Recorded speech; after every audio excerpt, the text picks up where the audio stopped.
Good evening and welcome to the 27th of July 2020 meeting of Cabinet. My name is Councillor Oliver, leader of the Council. This meeting is being held remotely and is being live streamed to YouTube, and the recording of it will be available afterwards on our website. Councillors and officers are reminded to put their mobile phones on silent if they have one near them. Leave their cameras on and mute the microphones when not speaking, as this will reduce feedback and background noise, saves a bandwidth to prevent loss of connection. I will first do a roll call to check all members who are expected to attend are present. As I say your name, please turn on your microphone and confirm you are connected. Members of Cabinet: Councillor Christine Bayliss. Present. Councillor Jay Brewerton. Present. Councillor Terry Byrne. Present. Councillor Kevin Dixon. Present. Councillor Catherine Field. Present. Councillor Sue Projak. Present. Councillor Hazel Timpey. I think Councillor Timpey's still trying to get in, Chairman. Thank you. Councillor Jonathan Vinehall. Yep, present. Other members joining us today and pre-notified are Councillors Bird. Present. Mrs. Earl Williams. Present. Sorry. Thank you. Councillor Grayson. Present. Councillor Gray. Present. Councillor Mear. Present. Councillor Osborne. Present. I'm sure Chairman. there are others present. If you are here and not named, could you just identify that you are here so that it can be collated on the records, please? Councillor present. Councillor Johnson, present. Chairman, John and Mary Barnes are present as well. Councillor Maynard, present. Councillor Carroll present. Councillor Coleman present. Tell present. Councillor Johnson, present. Councillor Curtis. Councillor Kirby Green. Councillor Kirby Green present. Councillor Stevens present.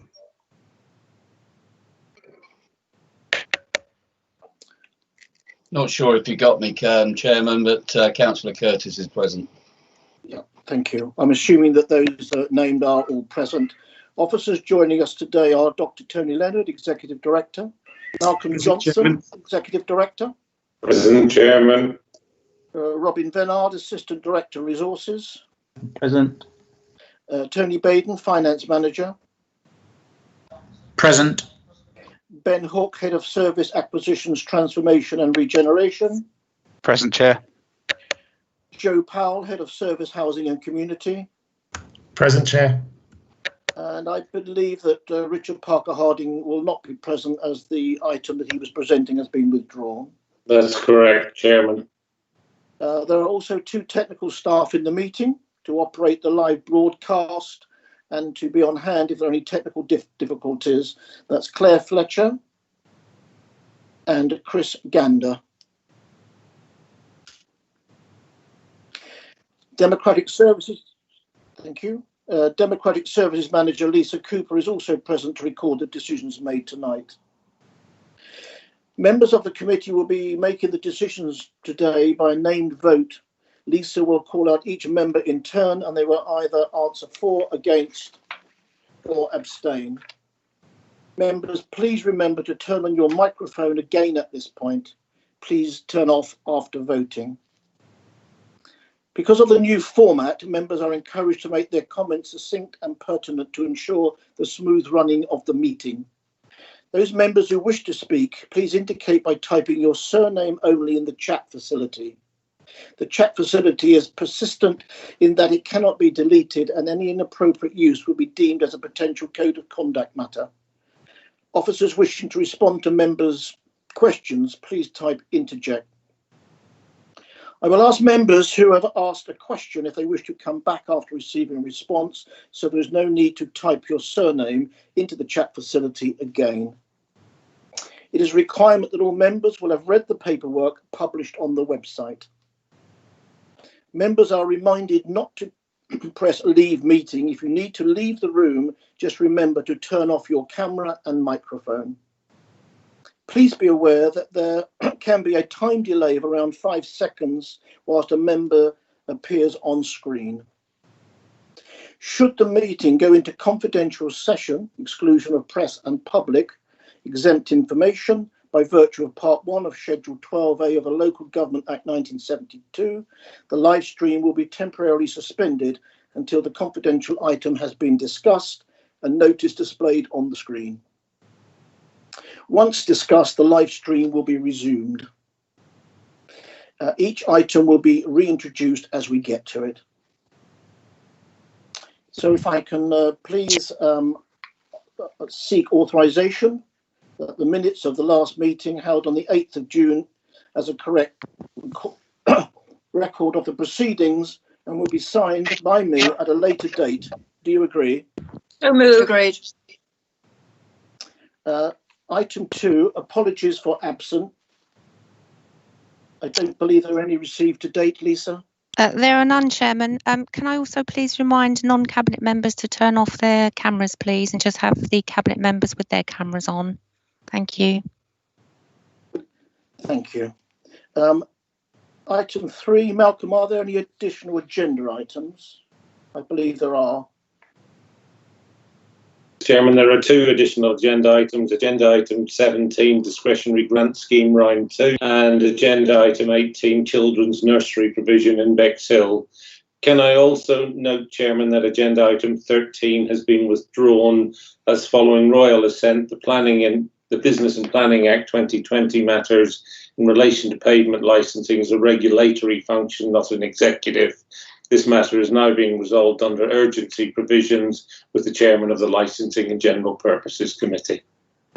Thank you, Malcolm. Agenda item 4, urgent decisions. Chairman, there are none. Thank you.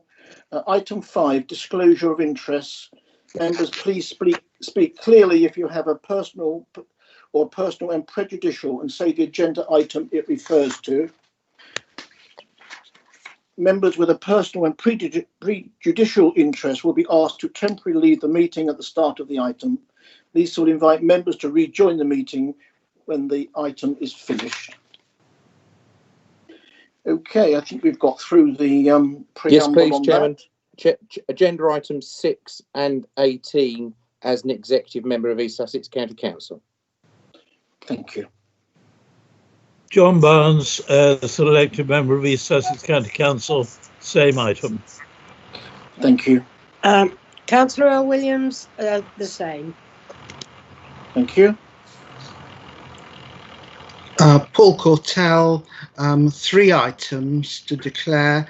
Item 14, aviation industry. I'm a member of the GMB trade union, and I'm also a small monthly donor to Greenpeace. And item 18, of the children's nurseries in Bexhill, I've been an active campaigner in support of affordable nursery provision available for sufficient hours for working parents in Bexhill. Thank you. And Councillor Vinehall, a discretionary business grant scheme, additional item. I have been a recipient of a grant.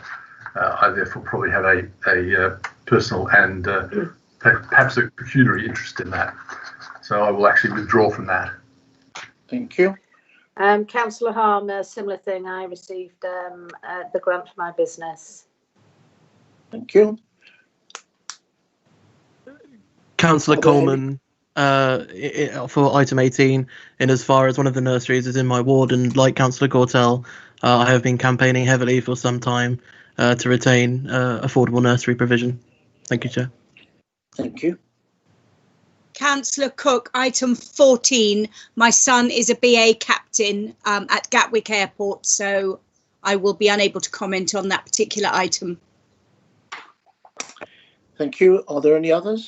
Yes, I put it in the chat. Councillor Field, Items 6 and 18, elected member of East Sussex County Council. I don't consider it prejudicial. Thank you. Looking at the chat, Councillor Bayliss. Yes, Mr. Chair, can I declare a non-pecuniary interest in discretionary business grant scheme, in that there is a potential that I would be eligible for a grant, and in the item on the nurseries, in that I have been at the forefront of a campaign to save affordable childcare in Bexhill and Sibley. Both of one is in my ward. Thank you. I've got a note here, Councillor J. Brewerton. Hello. Yes. Hi. I want to actually declare a pecuniary interest in agenda item 17, which potentially I may also be eligible for a grant. And number 18, the nursery, I have also been actively campaigning to actually retain affordable childcare within Bexhill. So, right, thank you. I have not. There's no other notes that are on the chat line that have indicated there's any other declarations to make. If I can invite item 6, which, excuse me, if I can invite Ben Hook, Service Manager, to introduce the report, please, Ben. Thank you, Chair. As many of you will know, particularly those members from the Bexhill area, the Ravenside roundabout has long been a bit of an eyesore in the gateway to Bexhill.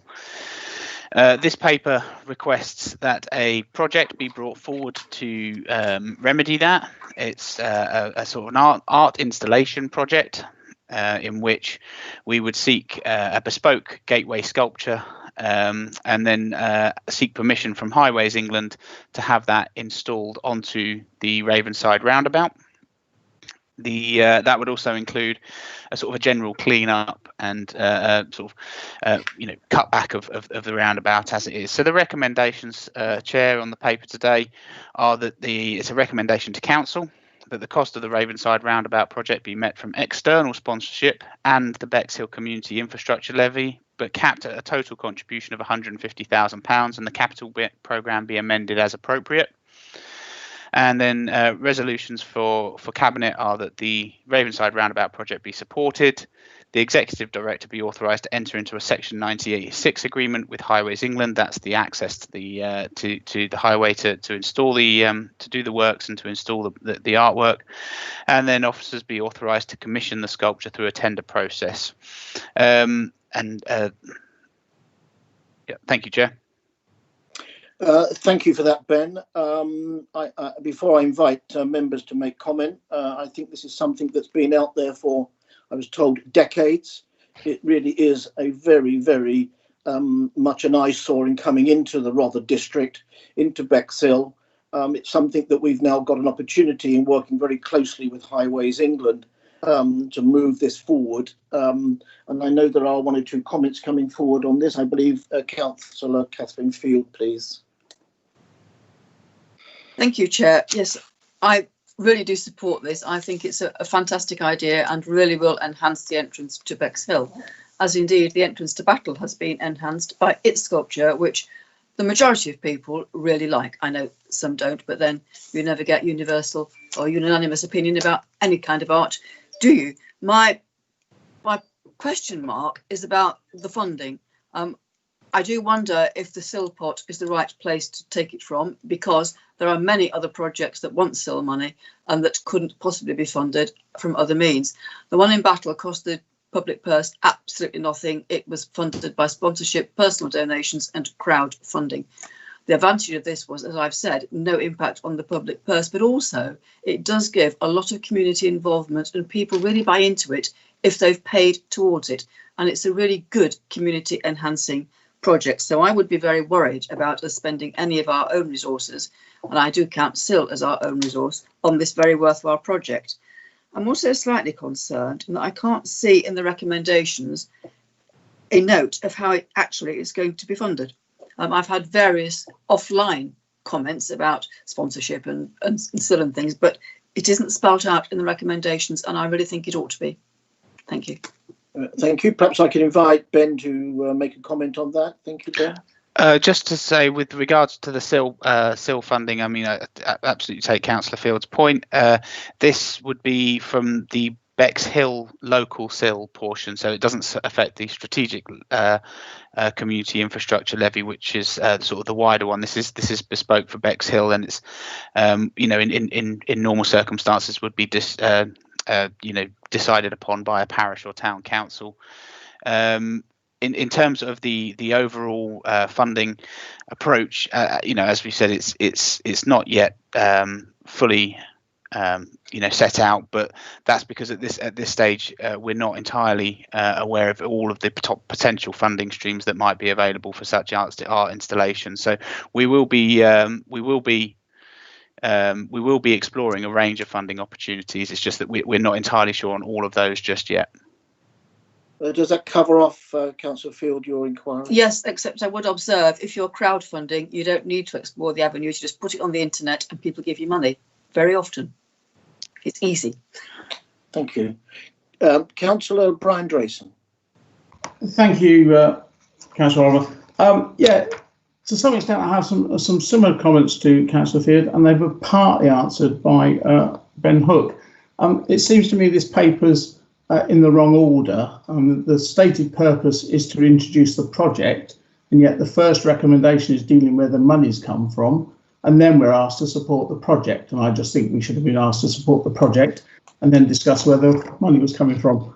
The Bexhill, it says it's to be met from external sponsorship and the Bexhill SIL capped at a total contribution.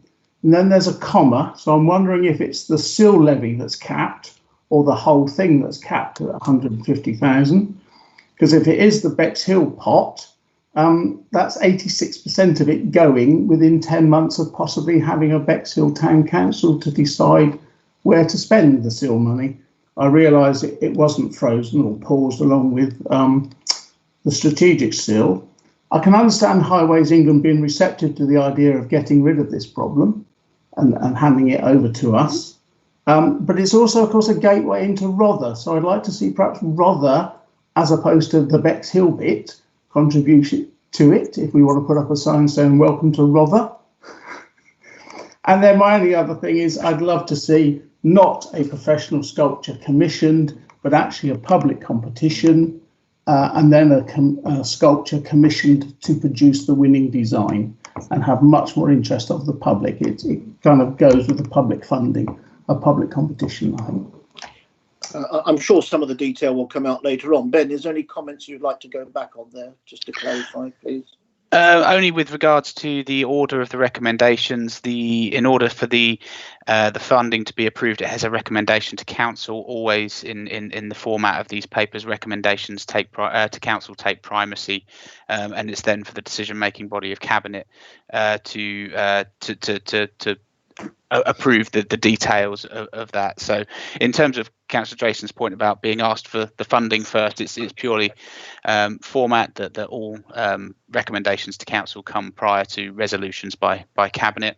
In regards to the way in which the sculpture will be procured, I mean, we can absolutely look at ways of involving the public more in terms of either maybe not a public competition in terms of design, but in the opportunity for maybe public consultation in terms of the final design and how we make sure that happens, so that what is produced is approved by the people who are going to be looking at it every day.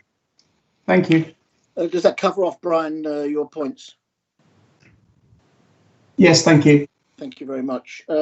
Councillor Brewerton, I know this sits in your ward, and I know that you've taken a fair amount of haranguing over the last little while on this one. Perhaps you have I think it's something I've harangued everybody else over. So having been a local resident for 22 years, I am absolutely delighted that this project is finally coming to fruition, genuinely delighted. And I just want to support what, Councillor Field just stated. Battle's stunning sculpture actually featured in the top 10 best roundabouts in the world for sculptures. So I want to do something that's going to be as powerful and emotive, and really represent the local people. Councillor Droson's actually just brought up a couple of the points that I wanted to raise. Coming back to the sculpture, I would, like to actually see a public competition, maybe open to all sculptures or artists, rather than just us hone in on one. I think that would be a really nice idea. Or even if we're opening it up to school children with conceptual ideas, to bring forth by whatever sculpture we appoint. Councillor Droson, you're very clever. So you did something I couldn't work out just now, the percentage. I wanted to actually clarify what percentage of local SIL funding this was actually going to utilise, because obviously my concerns were that we leave enough in the pot for the local town council. And whilst we're on the subject of the roundabout, we actually have 3 core entry points into Bexhill, and I would like to ensure that all the signage is standardised. This is something I have spoken with you about, Councillor Oliver. And I really, really would like to actually ensure that we have a public competition for schools, so that we have some really beautiful signage like lots of our other towns throughout Rother actually have, welcoming every single tourist and visitor into Bexhill. I think this is really vital that we get this right, our branding. So thank you. No, those points are taken, and was with officers earlier this year. Other things have got in the way, but that's still something that we would. I think gateway signs are important to identify the town. Any other points on there, Ben, that have not been covered off? I think that they were mostly covered off there. Yeah, the only one I would point to is I might ask Dr. Leonard to come in on the percentage with regards to SIL and the Bexhill portion. Okay. Dr. Leonard, would you like to add that now, please? Thank you, Chairman. There's only a sort of a minor point I wish to make. The recommendation there is up to 150,000. It's to cap the project in total. It's taken, as you quite rightly said, decades to get Highways England to come to the table on this with the meetings we've had with them. They've now agreed to that, I think, so therefore time is of the essence where we've got them giving our backing on this. There are 2 aspects to it. One is making sure that we bring it forward quickly in terms of making sure we comply with the health and safety requirements, which we would have to take guidance from East Sussex County Council and Highways England how we comply with that. The 150,000 is then meant to cover all the costs of road closures to undertake the work and to get the land prepared for accepting a sculpture on that site. So the funding is there up to 150. I'm very mindful and have been informed that the normal avenues we would go for funding, like the Arts Council, won't be available at this moment in time because they've directed all their capital money towards making sure venues are kept open. So things like art and sculpture and that has been put on the back burner for the time being. Sponsorship also, I suspect that the climate for sponsorship has changed somewhat since COVID as well come in. So I think all I'm doing at the moment is putting a recommendation that keeps it flexible. So when the panel meet and they get the designs they want, they'll have an idea of the costings, and then we can commit how much we've got in sponsorship and then go back to the funding of the SIL to see what is drawn down. But it's being recommended it's the local SIL, not the strategic SIL that's being drawn upon. So it could be as much as 150,000, or it could be as little as 10,000, depending on how much is raised through the sponsorship during that approach. Fabulous. Thank you, Dr. Leonard. Is that are you comfortable with that, Jay? Yes, thank you very much. So thank you. Thank you. Councillor Eleanor Kirby-Green, please.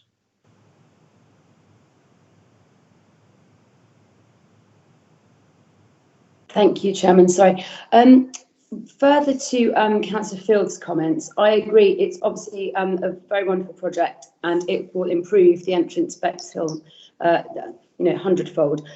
With regards to funding, I seem to recall that before the last election, when Ian Hollidge held the portfolio, he was in discussions with Highways England, and they committed to going to look to draw on their designated funds to contribute to an improvement in the roundabout. So I just want to check that hasn't been lost in translation, and that is still an avenue, because that was certainly where we were looking to get some funding for this, and it's not mentioned in here at all. So I just really wanted to ask officers about that designated fund from Highways. Thank you. Perhaps I can invite Tony Leonard, Dr. Leonard. I was at that meeting and there was a categorical no, but I'm sure you can confirm that, Tony. Yes, that is correct. I mean, the financial climate of Highways England has changed significantly since those conversations with the ex-Councillor Hollidge. So you're quite right to raise it, but that no longer exists as an option. Okay, Thank you. Thank you for that. If I can invite Councillor Harmer, please.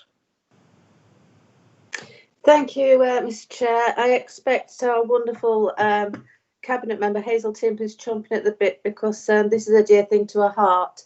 I strongly believe it's a fantastic project, and it also marries and couples perfectly with Creative Bexhill, which is about bringing all the culture, art and creative people together and boosting tourism and helping with regeneration, which we've got the backing of Christine Bayliss and Hazel Timpey and Sam representing young people.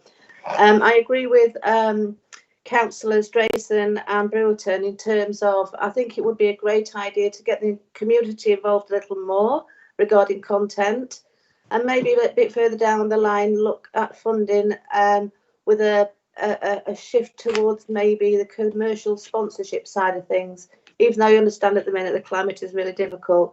But I think it's a great project, which obviously a lot of people for a long, long time have worked on. And I think it will build on what we're trying to do in terms of putting Bexhill on the map to be a jewel on the south coast. We want lots of exciting things for people to come and see in Bexhill. And as a gateway to our town, I think it will be a super idea. Thank you. Yes. And it's a prime site, so one would hope that there would be a fair interest from sponsorships. I don't think there's any comeback on that one, Ben. Thank you very much. We move on. Councillor Maynard.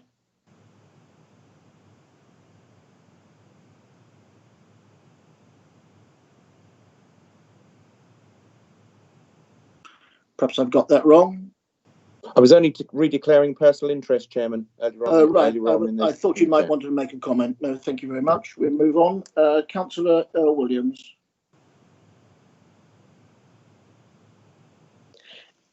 Yes, well, everybody's really said what I was going to say by now, but I just wanted to say that the sculpture in Battle, which Catherine said, that not everybody likes it, and I'm absolutely astonished to hear that, because I can't imagine why anybody wouldn't like it. I think it's quite the nicest one I've seen outside of some of them in Greece and places like that, and Northern Cyprus.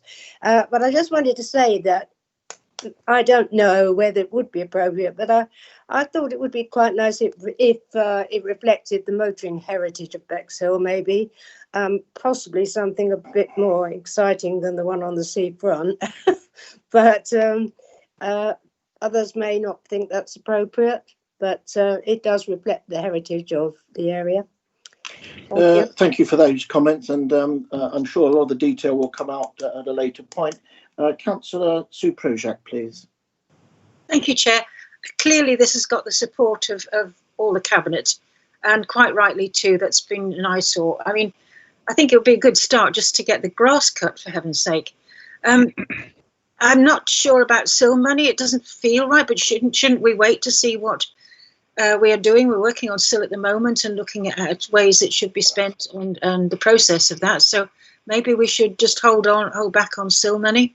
The other thing I wanted to say is a health warning on art, because as we know, and Councillor Field has already mentioned, that you can't please everybody all the time with pieces of art. And we haven't got some very good examples around us at all in terms of Hastings or in Lewis and places like that. And also remember the competition for the shelters and what happened to that and how that cost escalated, and actually the winner didn't actually build the shelters that were chosen. So there's a bit of a health warning there on art. And I hope we're going to involve our Arts Development Officer, because you've got a panel there and I can't see them all agreeing, but we shall see. But I'm so glad it's been brought forward. But that's my comment about art. Yep, thank you for those comments, Councillor Project. I'm sure they will be noted by the panel and those taking it forward. Councillor Christine Bayliss, please.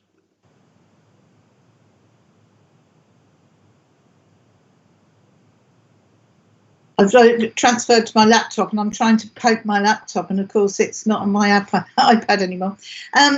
Apologies for that. Yes, I mean, I think this is a fabulous project, and I would like to propose the recommendation. I think Hazel, Councillor Timpey is going to. I will second the proposal, but I fully support it. It's been a long time overdue. It's it's looked an eyesore. I mean, I have heard talk of people going to guerrilla garden it at sort of 2 o'clock in the morning. It's been so awful. So it's really good that this council has come together and decided to address this at long last. Thank you. Thank you. If we can invite Councillor Timpey, please. Yeah, thank you, Chair. I've just noticed that there are several other councillors that still wish to speak, because I was going to propose, but if the other councillors still have other points, I'm happy to delay. Okay. Councillor Coleman? Yeah, thank you, Chair. I'll try and keep my point quick. I was just thinking back to, I remember seeing a lot of sort of hullabaloo about this a while ago on social media and in the community under the previous administration and such, and it was, to what I could see, deemed pretty much impossible to get any progress on this. And I think it's just wonderful to see that with the Rother Alliance, the impossible becomes possible. And as Ben said, this would be usually in the wheelhouse of like a town or parish council. I do wonder if Bexhill had a town council, whether this would have been done sooner. Thank you, Chair. Thank you for your comments, Councillor Coleman. And I've got, forgive me, I've got Councillor B. That was my question, is the project that is capped of the Bexhill Seal contribution. I don't identify that councillor, I'm afraid. Chairman, Yes, sorry, Chairman, it was me, and it was just while Dr. Leonard was talking, where he basically answered it by saying both, because the project's capped at 150, and they may have to dip into the Bell Seal for all of it. So he sort of answered it. Thank you. Okay, fine. Thank you for that, Brian. Before I invite Councillor Timpey to come back in, I've got a note here. Councillor Catherine Field would like to make another comment. Yes, I just wanted to say, apropos of the cost, battles cost £54,000, and an important factor I think about that was that it was made locally as well, so it wasn't just looking good, it was actually helping the local community as well. Thank you. Yeah, thank you for that. Councillor Timpey, if you'd like to sort of wrap this one up. Yeah, I'll be happy to. Yeah, as everyone said, this is a marvellous progress with lots of coordination and with lots of support from county, from our MP, and also from the Alliance and Highways England. So that's really wonderful. We've had several comments that I think most of which will be taken care of by the panel. I fully support everyone's concern about involving the public. I was unaware that the shelter issue as a competition became very costly, so I'm sure the panel will take that into account. I would like to propose that we actually agree this report and the recommendations that Ben's putting through. So I will do that now, Chair. Thank you. Thank you. And I understand that Councillor Bayliss will second this. That is correct. I will second it. Thank you. And Lisa, can we go to a vote, please? Yes, certainly, Chairman. I shall call out your names alphabetically. Please answer for, against, or abstain. Councillor Bayliss. For. Councillor Proshak. For. Councillor Tempe. For. Councillor Vinehall. For. That's carried, Chairman. Thank you. And I will just add the point that at the regular meetings that we have with our MP, we identified that this was a problem and we really needed to speak to the right person. And as a result of that, Dr. Leonard and myself got in touch with the right person, and it's moved on quite quickly from there. So I would like to just acknowledge that working together, it's so important that we have that working relationship. Right, if we can move on to item 7. Just bear with me.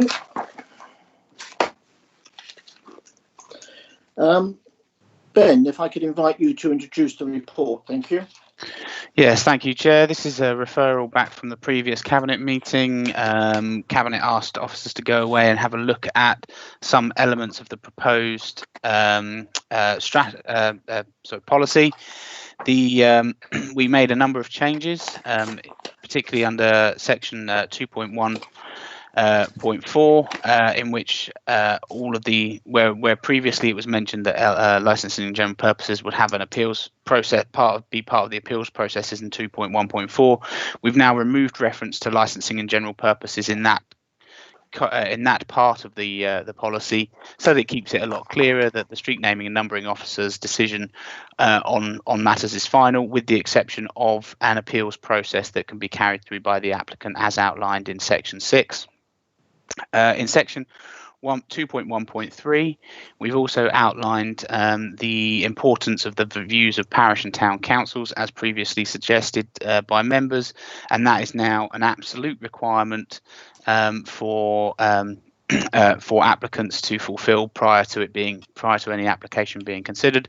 And then finally, Chair, under the charges section at the very bottom, we were asked to consider charges for new development where previously we hadn't charged. We did some research into charging at other councils around the country, and we've developed what we feel is a fair and proportionate approach to new developments charging, so that we can help cover the costs of maintaining this service for the public. Other than that, I present the policy as amended back for recommendation up to full council for approval. Thank you, Ben, for that. I'd like to thank Councillor Dixon, who put some work in on this with Ben previously, and I believe, Kevin, you would like to make a comment as we are now. Thank you, Chairman. Yes, very pleased to see the amendments. Thank you to Ben and his team for the work they've done on it and listening to what we had to say. I'm very pleased that town and parish councils have got a say and local people have got a say into new street names for their area. It's very important that we include local people in local decisions. So I'm very happy to propose the recommendations as printed and agenda item 7. Thank you, Chair. Thank you very much for those comments. Councillor Vicky Cook, please.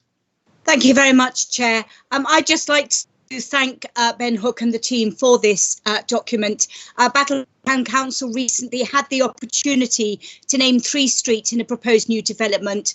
We didn't like the ones the developer wanted at all, so we had great fun trying to choose our own. I just have one question though. What is the mileage or kilometre limit for 2 roads of the same name in adjacent towns? We're up, Ben. If I'm, you're going to catch me out on that one. If I'm honest with you, Councillor, I don't know. That would be a more technical question, but I can ask our street naming and numbering officer and get back to you. Thank you. I just wondered because one of the suggestions was Field Way, no reflection to Councillor Field at all, I assure you.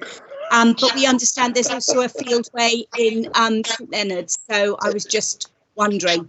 Thank you. I think you'll find that's covered by postcodes. Thank you. Well, thank you for that bit of information, Terry. Fine, and I believe Councillor Drayson would like to make a comment.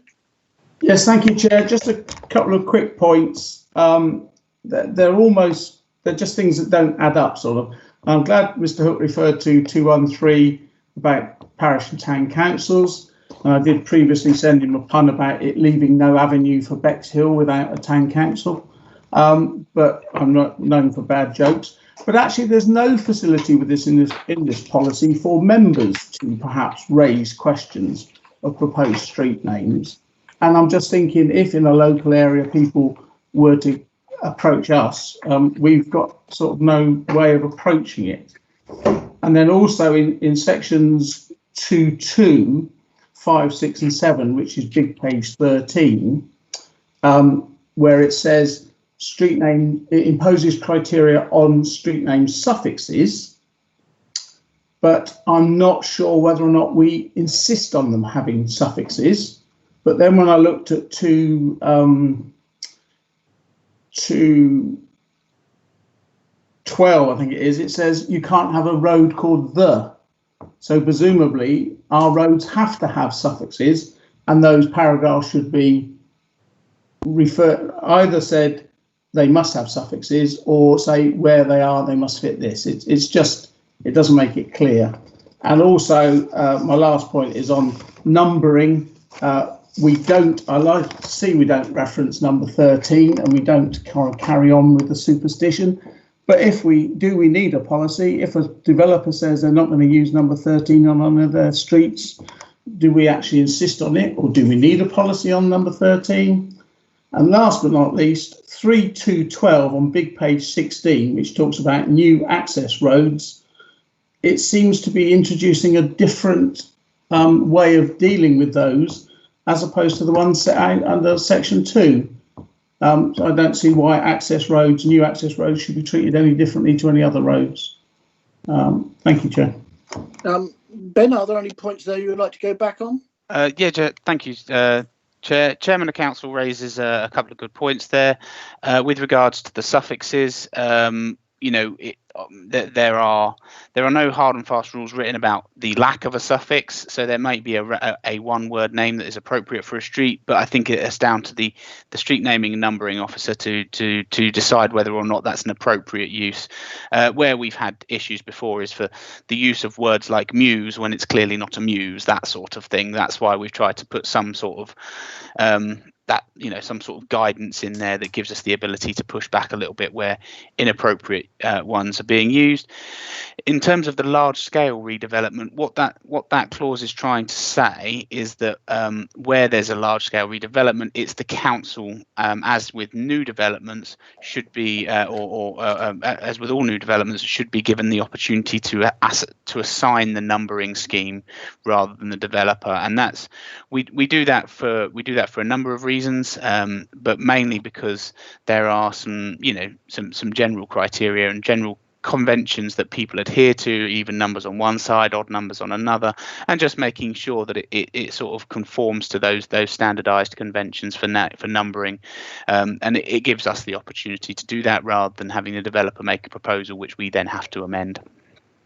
I think that's the main points covered, but in terms of the member involvement, that's the other point I was going to make.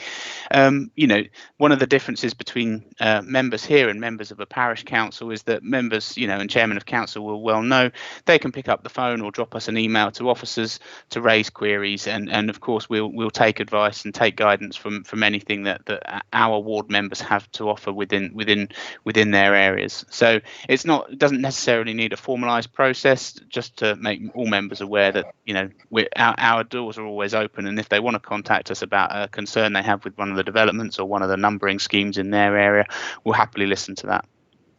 Thank you, Mr. Thank you, Brent. Thank you, Chair. Yes, thank you. That covers those points off. Thank you, Ben, and thank you, Brian, for making those points. Before I invite Councillor Project to second, were there any comments, Sue, that you wanted to make, or may I invite Councillor Barnes to make a comment before you? Invite Councillor Barnes first. Thank you. Councillor John Barnes.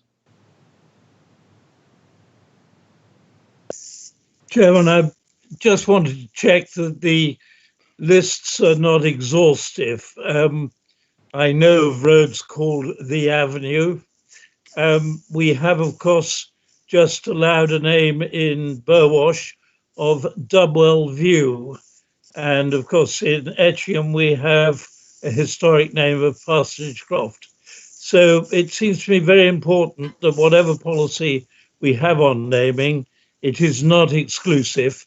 It is merely sensible that a street is actually a street. A lane usually should not actually come to a dead end. And I notice on this list, your lanes can come to a dead end. I have to say, navigating around the rural areas, I always assume a lane is going somewhere. Thank you for those comments, Councillor Barnes. I don't think there's any response on that, Ben, but thank you for pointing those out. If I can invite Councillor Project to second the motion. Very, very happily. I thank you for your work, Ben and team. And the comments are made show how important this can be in terms of the place's identity and reflecting maybe historical features in the area. So it can be very, very important. We need to understand the difference between a prefix and a suffix as well. And also I can remember, I think I probably said this before, but there was a site in Robertsbridge built by a developer and no consultation with the parish at all. And it ended up Glenley, who were the children of the developer. So that didn't go down so well. So it can be very, very important to get this right, especially with all the new developments we've got. So I'm very happy to second it. Thank you. We have a proposer, which is Councillor Kevin Dixon, seconded by Councillor Projak. And if Lisa, I can invite you to vote.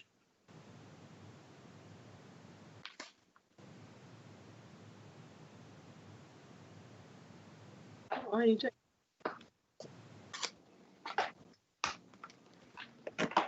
Oh, God, I'm wreck my chat. Have we lost Lisa? Lisa? Oh, sorry, I didn't know I was on mute. I shall start again. Councillor Bayliss. For. Councillor Brewerton. For. Councillor Byrne. For. Councillor Dixon. For. Councillor Field. For. Councillor Oliver. For. Councillor Projak. For. Councillor Tempe. Councillor Tempe. For. Councillor Vinehall. For. That's carried, Chairman. Thank you very much indeed. Okay, if we can move forward to agenda item 8. If I can invite Ben / Joe to introduce the report. This is on page 27. Who's going to come in first on this one, Ben, you or Joe? I think I'm going to allow Joe to come in on this one, Councillor. It mostly revolves around his service area. Thank you. Thank you, Ben. Thank you, Chair. Thank you. So just to make members aware that the report was originally drafted to provide Cabinet with the recommendations for the Leisure Centre Steering Group meeting that happened on the 25th of June, which all members were invited to join. Since that meeting, Freedom Leisure, as some of you will be aware, or many of you, opened their doors on Saturday and Monday, respectively, at different sites. And the council is continuing to provide financial support with the idea of it requires us to continue to provide financial support. Therefore, the report now also includes an additional recommendation to authorise the financial support package that's detailed at Appendix B to continue to operate the leisure facilities between August this year and March 21. Just to feedback on the steering group briefly, just to update or remind you, they considered the viability of a project to develop a new leisure centre facility at the current Bexhill Leisure Centre site. 4 options were considered by the group, which are at point 6 in the report, alongside analysis of the economic, environmental, social benefits of and implications of those options. The recommendations from the steering group was that due to the uncertainty of and the long-term impact of COVID-19 on the leisure sector, that now wasn't the time to make such an investment, and that not that it should be abandoned, that it should be held in abeyance, the project that is, until such time that there's more clarity. Instead, the council should undertake a modest programme of refurbishment with a view to seeking a new contract for the Bexhill sites, which come to an end in March 2021. The implications of these recommendations have been discussed with our legal teams, and we can issue a new contract in March 21 from April 21 to March 24 across the 2 Bexhill Leisure Centre and Bexhill Leisure Pool sites, and that it's also important to understand that the current contract is a nil fee contract, and that any future contract is likely to have a cost attached to it, and that is being estimated to be upwards of around £200,000 to £280,000 a year, and any sort of revenue implications need to be considered. The recommendation also ensures that the proposed housing strategy, which was part of the development that Ben's team put together, continues. And Ben may want to feed in on that at the end, after I finish, perhaps at the end. just to bring you up to speed on a bit more detail. So onto the financial package, a support package that's being proposed for Freedom Leisure. Members will be aware that in consultation with the leader, the executive put in an interim arrangement while the leisure centres were closed. The leisure centres are now open, which brought that brings that agreement formally to a close. So before you are the options, which are Appendix B, as I said, and Appendix C illustrates the financial support that's been undertaken or provided while the leisure centres were closed. So the two figures need to be seen in parallel or cumulatively to give you a cumulative total over the period. And they are subject to reconciliation, those figures. So the process is being overseen by Anthony Bain, who's on the call today, and that's an open book process. So we're currently finalising the terms under which that money would be, or the proposed money Appendix B would be provided to Freedom Leisure using a public procurement notice that has been provided by government for this precise purpose, and will give us mechanisms we may require to build in clawback arrangements, and etc. So that's detailed at point 13 of the report. I think that's enough to go on for now, and I'm happy to take questions. I don't know, Ben, maybe you want to just throw in a bit more detail on the housing, or maybe I've covered it in enough detail. I don't know, but over to you, Chair. Thank you, Joe. Ben, did you want to add anything? Just very quickly, Chair, to sort of head it off at the pass, really, for members, really, rather than having them need to ask about it. The steering group and cabinet since have very much made it clear that they wish to see the housing continue, the housing development continue. So we will be continuing with the housing development under the current outline planning application, seeking to bring forward a reserve matters. So there is a recommendation in the paper that gives permission for us to do that, and seeks permission for us to continue that approach to development, and continue with the compulsory purchase of land as and where necessary to do so. Thank you for the comments, Ben. Before I invite Councillor Byrne, at a recent LGA open meeting I went to, there are many sports centres and leisure facilities throughout the country that have ceased to operate, have been closed, keys have been handed back.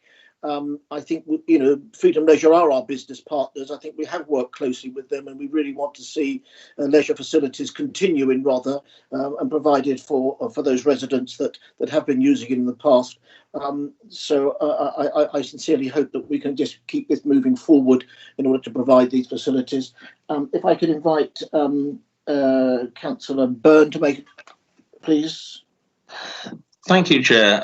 Really, Ben has covered what I was going to say. So I'd really just like to thank officers for making it very clear that any uncertainties in the recovery of the leisure industry are not going to in any way impede the housing development that was previously pretty much inextricably linked. So thank you for the officers for making it nice and clear, and I hope everyone understands that there is no impediment to the housing progression, that the leisure centre does not represent any possible delay in the housing element. Thank you. I think that has been confirmed, Ben and Joe, hasn't it? Yeah. Okay. Before Councillor Drayson, you have a comment to make or question? Yes, thank you. It follows on directly from Councillor Byrne, and in fact, what Ben Hook was saying. And it's just I've got this concern that the title of the report is the leisure facilities, the purpose of the report is leisure provision, and yet 5 and 6 are about the housing. Is it worth going forward to make them two separate reports? Because in 5 years' time, when you want to look about housing, who's going to think to look under Bexhill Leisure? I just think you should possibly split them now. I know the steering group is one, but the reports perhaps should be split. Thank you. Ben, is that a comment which we can take forward? You're on mute, Ben. Sorry, thank you. Chairman of Council makes a good point. There is a very specific reason why these are included, and that is that they were previously linked as part of the housing and the leisure centre were previously linked for the purposes of appointing an employer's agent and as well as the compulsory purchase order. So when the previous report was deferred for consideration by the steering group, it was necessary to bring these elements back for approval by Cabinet so that we can continue with that element of the project. From here on in, they'll be considered completely separate projects and will be dealt with completely separately. Thank you, Ben. And I should, Brian, that covers your point. Oh, absolutely. Thank you. Jolly good. Before I invite Councillor Brewerton and then Councillor Barnes, I believe Councillor Jonathan Vinehall wanted to make a proposed addition to the recommendation. Thank you very much, Chairman. Which I circulated, and I think Malcolm Johnson also has, and may wish to tweak or make some comments on as well. The proposed addition that I have, and I'll read out the words, that Rother District Council formally confirms in writing to Freedom Leisure that the funding provided to support Freedom Leisure is being extended as an interest-free loan or repayable grant to be repaid when Freedom reports an annual surplus of 5% of income or against any future charges from Freedom to Rother District Council. In addition, as part of this agreement, Freedom will supply now demographic data for the current membership for all Freedom members of the BLC, BLP and RLC. And that second part is very important because in looking at all the Freedom Leisure work that's been done, we actually do not know where the membership comes from and the base demographic data. I've had a look at all the information that's available to us from Freedom Leisure, and it doesn't cover that very, very critical pieces of information. And this is a good time for a quid pro quo, quite frankly, because that was not included in the original contract. So I'd like to propose that amendment, and so I'm sure that will be open for some discussion now. Thank you, Jonathan. Malcolm, have you got any comment on that? Because I believe that the amendment may have come across your desk in the last few days. Yes, thank you, Chairman. I mean, as members are probably aware, we could probably do most of this within our existing arrangements, but I think the wish that I've picked up from members is that you want to make this quite explicit in the arrangements with Freedom for a variety of reasons. I mean, we've given support to other organisations, so it's a degree of consistency, and it's also being quite upfront with what this council expects. So, if that's what members wish, then absolutely that is the way forward. Thank you, Malcolm. If I could invite Councillor John Barnes. Thank you, John. Chairman, I wasn't going to comment on the amendment. Do you want to dispose of the amendment before one goes back to the main business? I'm quite happy to include the amendment, but I think that will be forming part of the motion. So please go on, John. First of all, can I welcome the statement from Joe Powell and Councillor Byrne that the housing is now a totally separate project. That seems to me easily the most urgent task in front of us. But I wouldn't want to let the leisure centre go without an expression of disappointment that we didn't resolve even the beginnings of a timetable and how we might finance it. I say this because one of the things that COVID has highlighted to me is that if you are obese, you are actually more threatened. And it seems to me that we do need to make sure that we are driving on this physical recreation front. And the bit that slightly worried me, and again, it's something obviously the Working Party will need to come back to, is I think the central location of the leisure centre is quite important. The ability to actually walk to it from within Bexhill seems to me something we need to hang on to. Now, obviously, over the next 3 years, so long as you can let the new contract, that is going to be absolutely right. But when we come back to driving forward with a major capital project, I hope we will keep it centrally located. Thank you for those comments, Councillor Barnes. If I can invite Councillor Brewerton. Jay, thank you. Thank you, Chairman. So I was extremely disappointed, obviously, as you can appreciate, to have to be in the situation where we are deferring the actual building of a new leisure centre. I hope, that we can achieve this within our time. I'm very much for still building a new leisure centre, but I appreciate the decision whilst we're in the middle of a pandemic that we cannot be seen to be spending extortionate amounts or even borrowing extortionate amounts to actually build. So I think, this has been the best decision in terms of the most prudent financial option.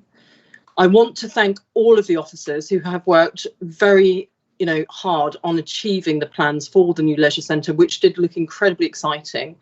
I want recognition, please, if it could be noted down, please, for all their hard work that they have actually inputted, because it's been ongoing for several years, not just a few months, several years. And then essentially, I propose a motion to forward the deferment of building a new leisure centre and renovate the existing, with a view to procuring a new leisure centre contractor, obviously on the Ravenside site, or currently with the existing, because I understand that contract is about to run out. So what we can to actually ensure that we continue with the Ravenside site. So. Okay. And you're incorporating the amendment? I agree with the amendment too, yes. Okay, and have I got someone to second that motion, please?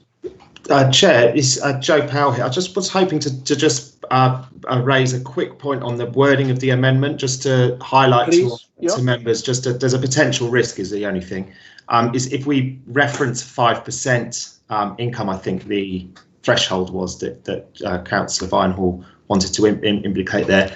I just feel as though that may limit us to money that could come back to us at lower levels of surplus, perhaps a reference to Freedom Leisure entering into a surplus is sufficient for us to have discussions about a clawback. And just to reassure members, we are the public procurement notices allow for these sort of that we're designing with our legal team at present, and we'll negotiate with Freedom Leisure, allow for these agreements to be implemented. So we could certainly put in parallel with that our intention in writing, absolutely. But I'm just concerned that the 5% reference may not work in our favour. That was the only thing. Small point, really. But. Okay, Jonathan, do you want to make a comment on that? I'm more than happy with that. The intention is not to be punitive.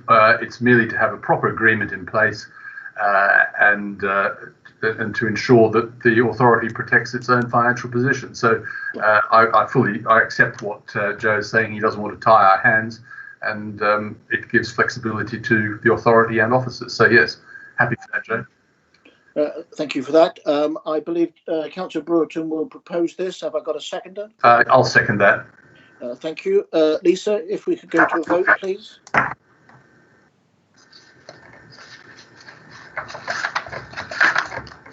Thank you, Chairman. Right, councillors. Councillor Bayliss. For. Councillor Brewerton. For. Councillor Byrne. For. Councillor Dixon. For. Councillor Field. For. Councillor Oliver. For. Councillor Proshak. For. Councillor Tempe. For. Councillor Vinehall. For. That's carried, Chairman. Thank you very much indeed. If we can look to move forward onto item 9. Just bear with me, Ben, please.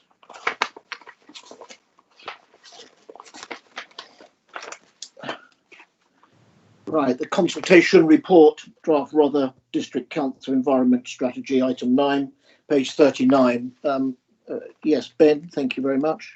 Thank you, Chair. Yes, I mean, this one, this is the effectively the report of the steering group up to Cabinet with their recommendations following the consultation that took place with the public for the proposed environment strategy.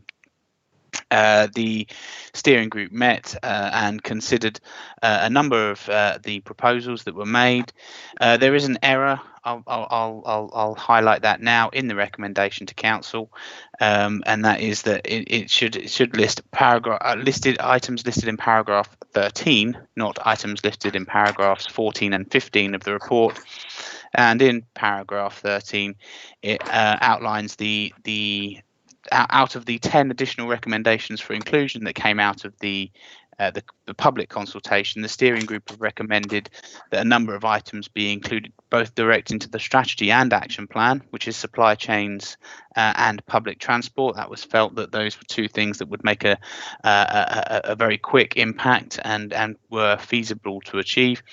And then a number of items be referred to in the strategy, but not yet included in the action plan at this stage. That doesn't mean to say they won't be included in the action plan at a later stage once the programme has had a bit of a time to build up a bit of head of steam, and that refers to light pollution, references to the Highwood Management Plan, address ecological collapse and biodiversity crisis, include farmland and the working countryside, and vehicle noise.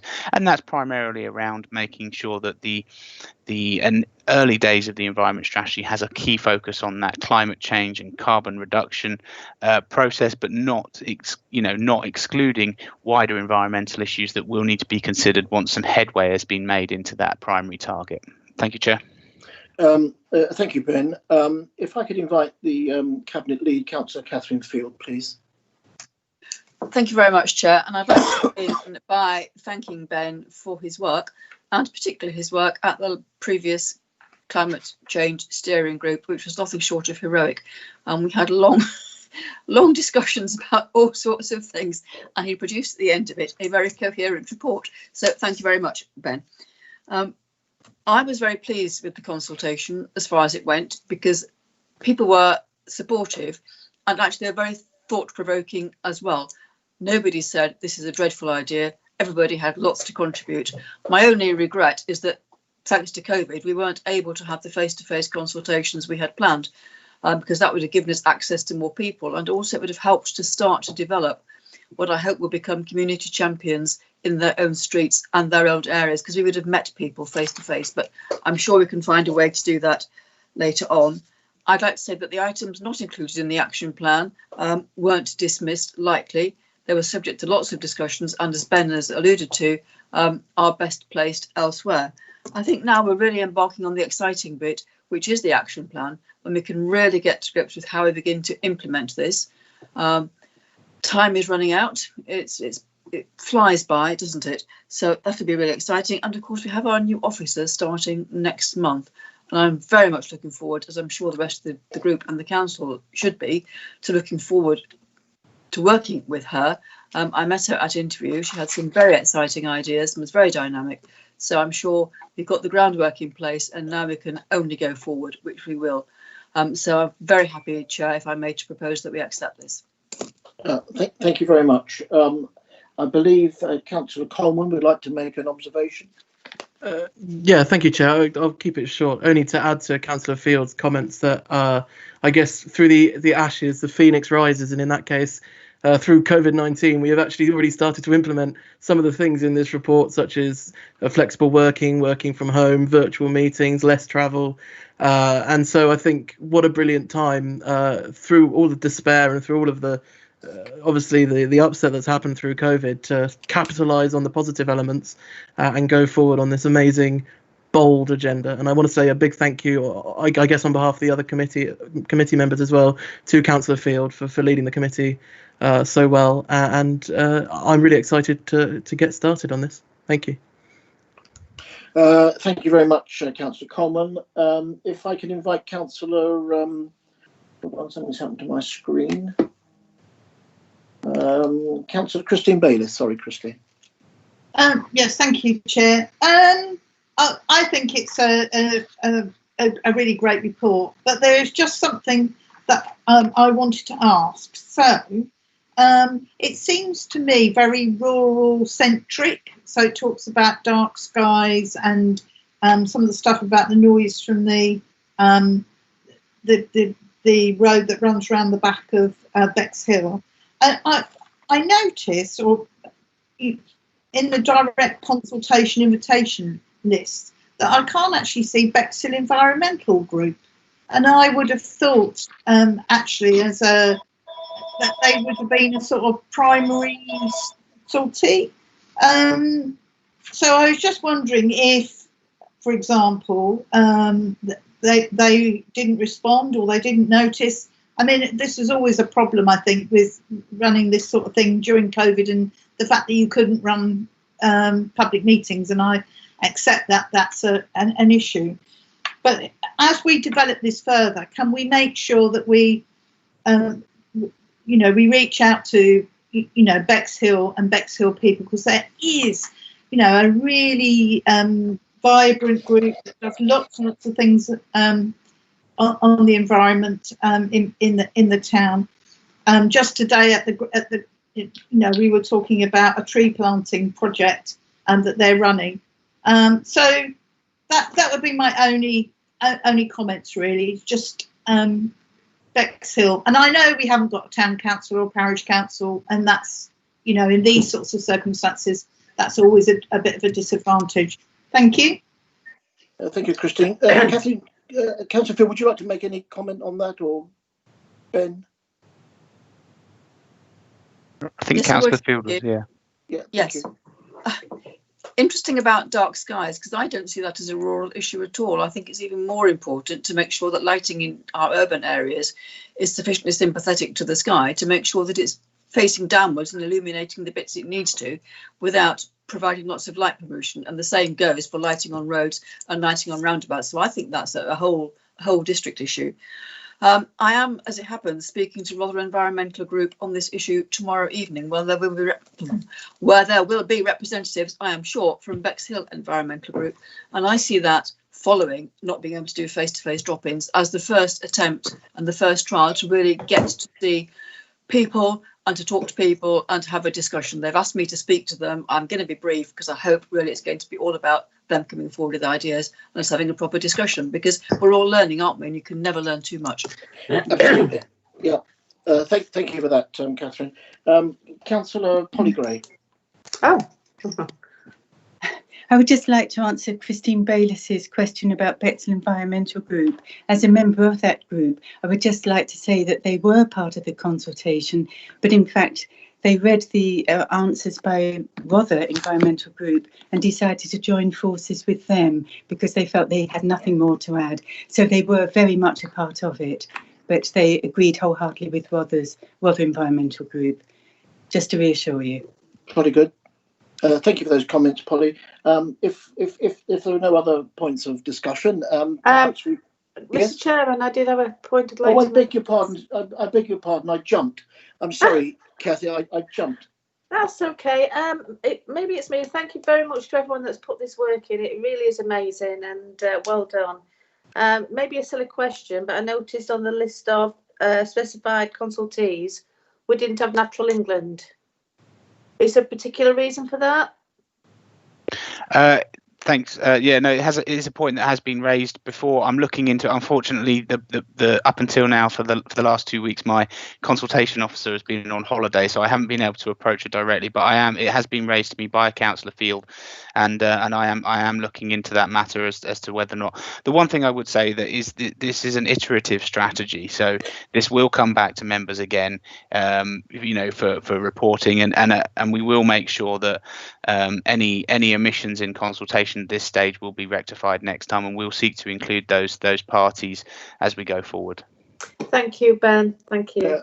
Thank you, Ben, and apologies, Kathy. That's all right. I didn't see your name there. Fine. So we're at a point. Is there a proposer that we can move this motion, please?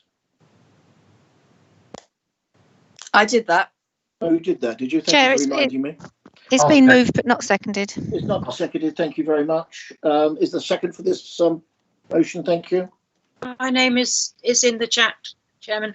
Oh, right, it's just come up. Thank you very much indeed. Could I just quickly echo what Councillor Fielder said about Ben's work in this, because pulling all the comments together was quite a feat. And so we've got a document, as Ben said, it's a live document. It's going to change. And we've set ourselves a huge challenge now, once it's gone through council, because it's got every officer, every department, every action we take has got to start with this strategy, because unless it does, we're not going to achieve what we said we're going to do, which is the ambition of getting our carbon footprint down. And just to mention that we had got a rural conference planned before lockdown, and the theme is climate change. What can local authorities do? And it's been rescheduled, and you will all be invited, and it's on the 21st of October at 3 p.m. and we have a programme all ready to go. So everything we do now needs to focus on this aim. And so congratulations, the next bit is going to be the hard bit, and we're all waiting to meet the new officer because she's got a lot of weight on her shoulders. Thank you, I'm happy to second it. Thank you for that. Before we go to a vote, I've just picked up a note that Councillor Paul Osborne. Paul, would you like to make a comment? Thank you, Chairman. Yeah, I think it would be remiss not to mention Alison Spring. I know she no longer works for the authority, but originally when we started just before Christmas, we had a whole day with 3 expert witnesses come in and speak to us. And then we sort of said to her, well, can we meet again on the 5th of January, which was literally 2.5 weeks, when 2 weeks of it would be holiday, for you to meet again. So we did that, and Alison sort of worked over Christmas and got us to sort of the basics of the proposal, if you like, to start with. So I think we should just pay tribute to Alison. You know, she doesn't work for us anymore. She did sort of get the ball rolling and put a lot of time in. Thank you. Yeah. Thank you very much, Paul, for making that observation. If we can now go to a vote, please, Lisa. Thank you, Chairman. Councillor Bayliss. Yes, for. Councillor Brereton. For. Councillor Byrne. For. Councillor Dixon. For. Councillor Field. For. Councillor Oliver. For. Councillor Proshak. For. Councillor Tempe. For. Councillor Vinehall. For. That's carried, Chairman. Thank you very much indeed. If anybody wanted a quick break at this point, we've been going for 1 hour, 1 hour 20 odd minutes. If everyone's comfortable, we can push on. If anybody felt that wanted to have a break, no, you're all agreement to? No, let's just push on then. Those have got a journey to go home at the end of this meeting. Okay, so item 10. Ben, thank you. Just bear with me a second if you wouldn't mind.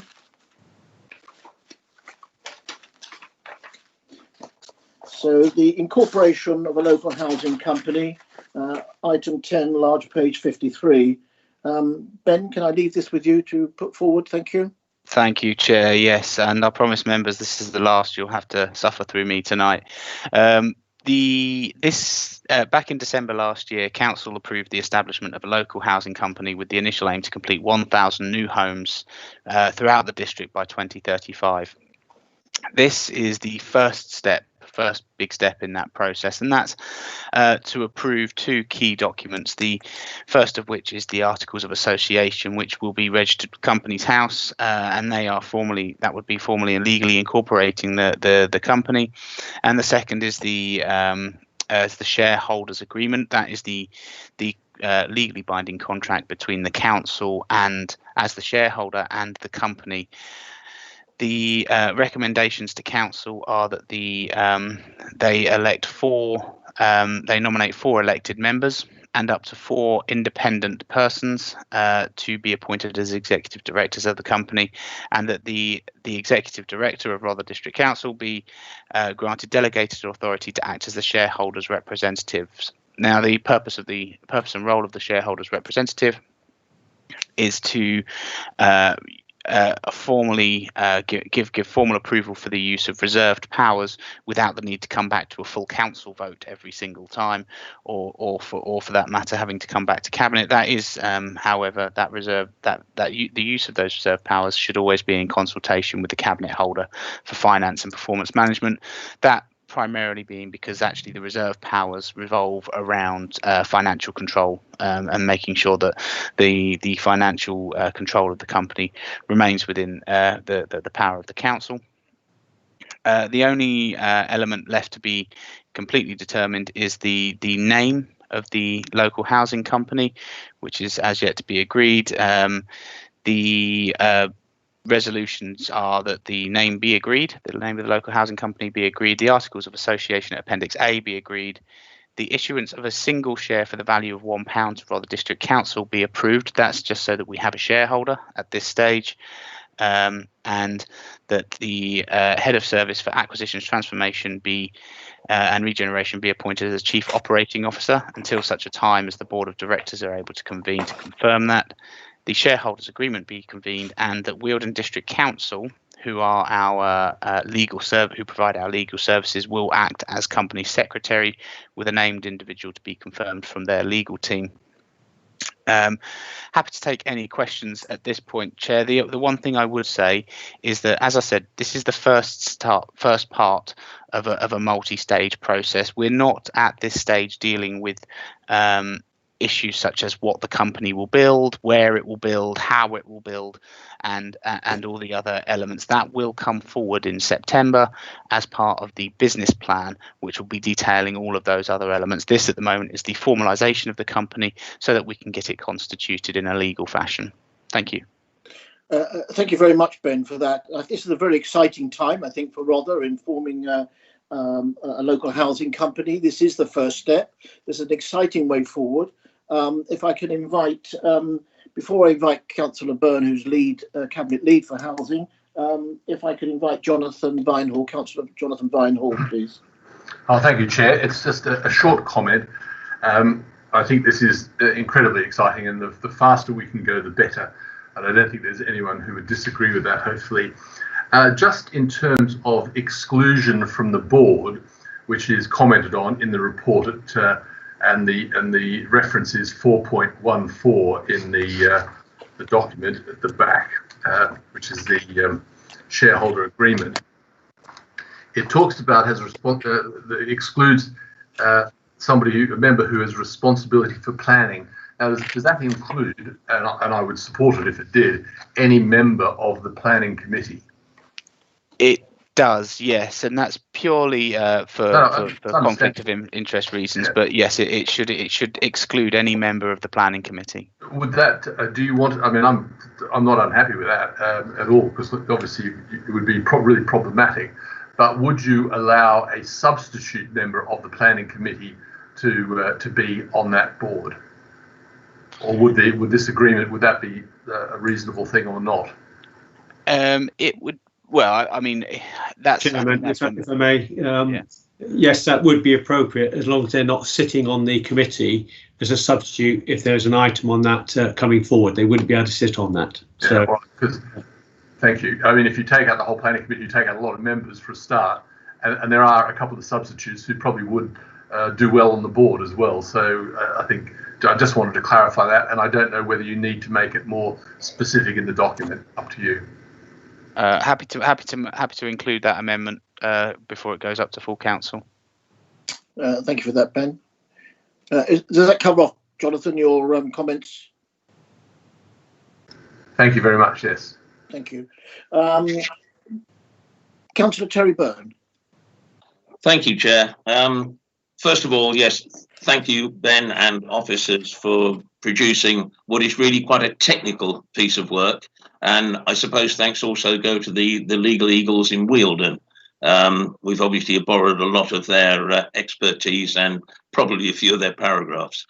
On the question of the composition of the board, I've had several conversations with various people. It looked a bit prescriptive. Avoiding conflicts of interest in an arm's length organisation like this will be is quite difficult. The composition of the board, and I was talking to Ben earlier, can be amended at a later date. So, as Ben said, this is very much getting the thing off the ground with a good sanitary legal framework with all the right protections in it. So that's the answer to any queries people might have going down the track as to the composition of the board. The last thing I really want to say is about the name. And I'm suggesting, and I would like to add with everybody's approval, Alliance Homes. Now, I will give Councillor Brereton a name check here. Thank you, Jay, for the thumbs up. That I was originally going with Alliance Housing, but Councillor Brereton pointed out that Alliance Homes were a lot more warm and friendly and firesidey. So I'm very happy with Alliance Homes, and I'd like to suggest that as an addition to the recommendations. So, Ben, can that be included in the resolution here under 1? Yeah, absolutely. It's for Cabinet to agree the name, and if Cabinet are happy with that, then then it can be included within the recommendations. Thank you. Do we need to vote on that amendment? Just 1 second before we go to that. Can I invite Dr. Leonard? Would like to make a comment here before Councillor Cortell. Thank you, Chairman. It's just a matter of a procedure. We just need to check there's nowhere else that's called Alliance Homes in the country, but other than that, we can progress with it. Thanks for clarifying that, Tony. Councillor Paul Cortell. Thank you, Chair. I think the main objectives are covered in the Articles of Association, the shareholders' agreement. It allows us to build homes, it allows us to build social housing, it enables us to bypass the right to buy, which without bypassing the right to buy would render the business financially unviable. So I'm very pleased that it covers these objectives. I've got 2 very small points that concern me.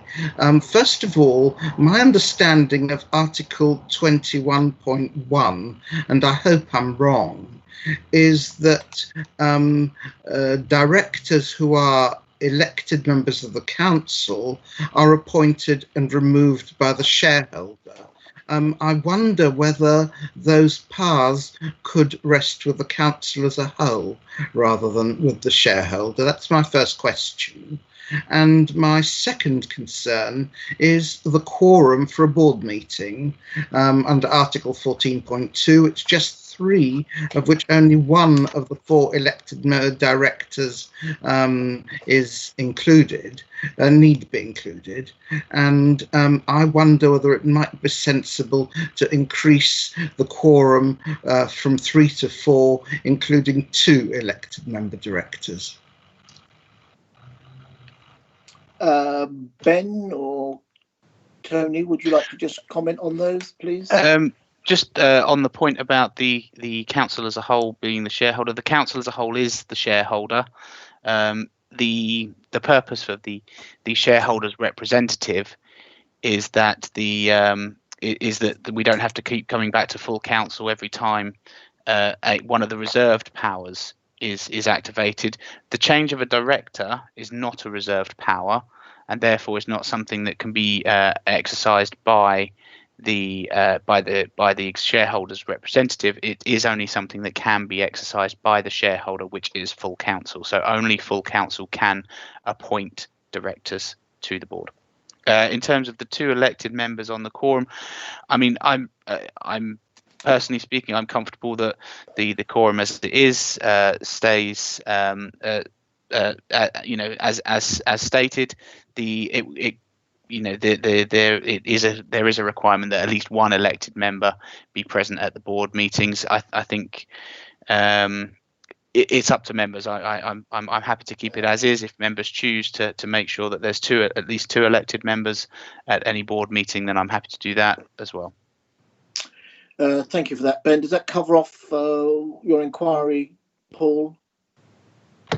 It does. Thank you, Chair. Thank you. I've got a note here. Apparently a company already exists called Alliance Homes Limited, being a housing association in Bristol. Have you got another one up your sleeve, Terry? Alliance Homes Sussex. What we can do, Chair, what we can do is we can take Alliance Homes and we can look at the variations upon which we could register the company within that, and I'll come back to the lead member. I mean, it may not be Alliance Homes Limited, as Councillor Field has pointed out. There's one already exists, but we will look at variations upon that theme to register the company with and get agreement from the lead member for housing. I'm certainly happy with that. Thank you.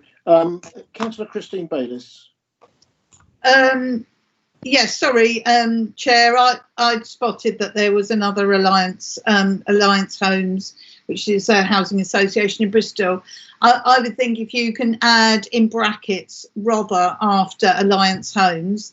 When I set my company up, there was another CBEX, and so my company's registered as CBEX in brackets Bexhill close brackets Limited, and that seems to do the trick. And of course, I don't use that in any publicity or anything, but that's how my company is. That's how my company is registered. So I think if you did a sort of brackets Robber, that would do the trick. I'm sure Ben will get round that somehow. Yeah. Yeah. Okay. There are no other comments. I have not missed anybody. Thank you for that. If I can have someone to propose the recommendation and the resolutions here, please. I'm happy to propose, Chair. Thank you. And is there someone prepared to second, please? I'll second. Thank you. Lisa, if we can go for a vote. Thank you. Thank you, Chairman. Councillor Bayliss. 4. Councillor Brereton. 4. Councillor Byrne. 4. Councillor Dixon. 4. Councillor Field. 4. Councillor Oliver. 4. Councillor Proshak. 4. Councillor Tempe. 4. Councillor Vinehall. 4. That's carried, Chairman. Thank you very much indeed. Everybody's still okay. Let's move forward to item 11. If I can invite Robin Venard to, just bear with me, Robin, please. Agenda item 11, Revenue Budget and Capital Programme, outturn 2019/20. Agenda item 11, page 99. Floor is yours. Is it Tony that's coming forward? Thank you, Chairman. I was going to hand over to Tony if that was okay with members. Yep, delighted to. Nice to see you, Tony. Thank you. Okay, you too, Chair. Thank you very much. Okay, good evening, everyone. So yeah, this is the Revenue Budget and Capital Programme Outturn Report for 2019/20. The report completes the cycle of quarterly monitoring forecast reports to Cabinet. If I could draw members' attention to the table in paragraph 1, it shows the revenue outturn against budget, and line 32 in that table shows an overall deficit of 207,000 against the planned use of earmarked reserves.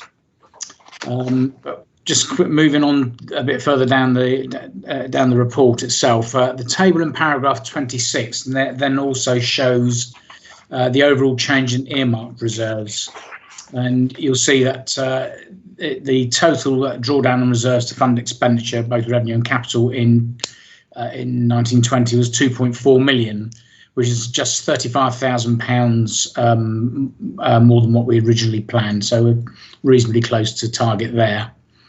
Members will be aware that the budgets are prepared and approved about 2 months in advance of the financial year, or the commencement of the financial year. So these budgets inherently include levels of uncertainty and a number of risks that we report back to members on a quarterly basis. And this enables these risks and uncertainties to be managed by officers and members as the year progresses, and hopefully successfully manage them to a conclusion.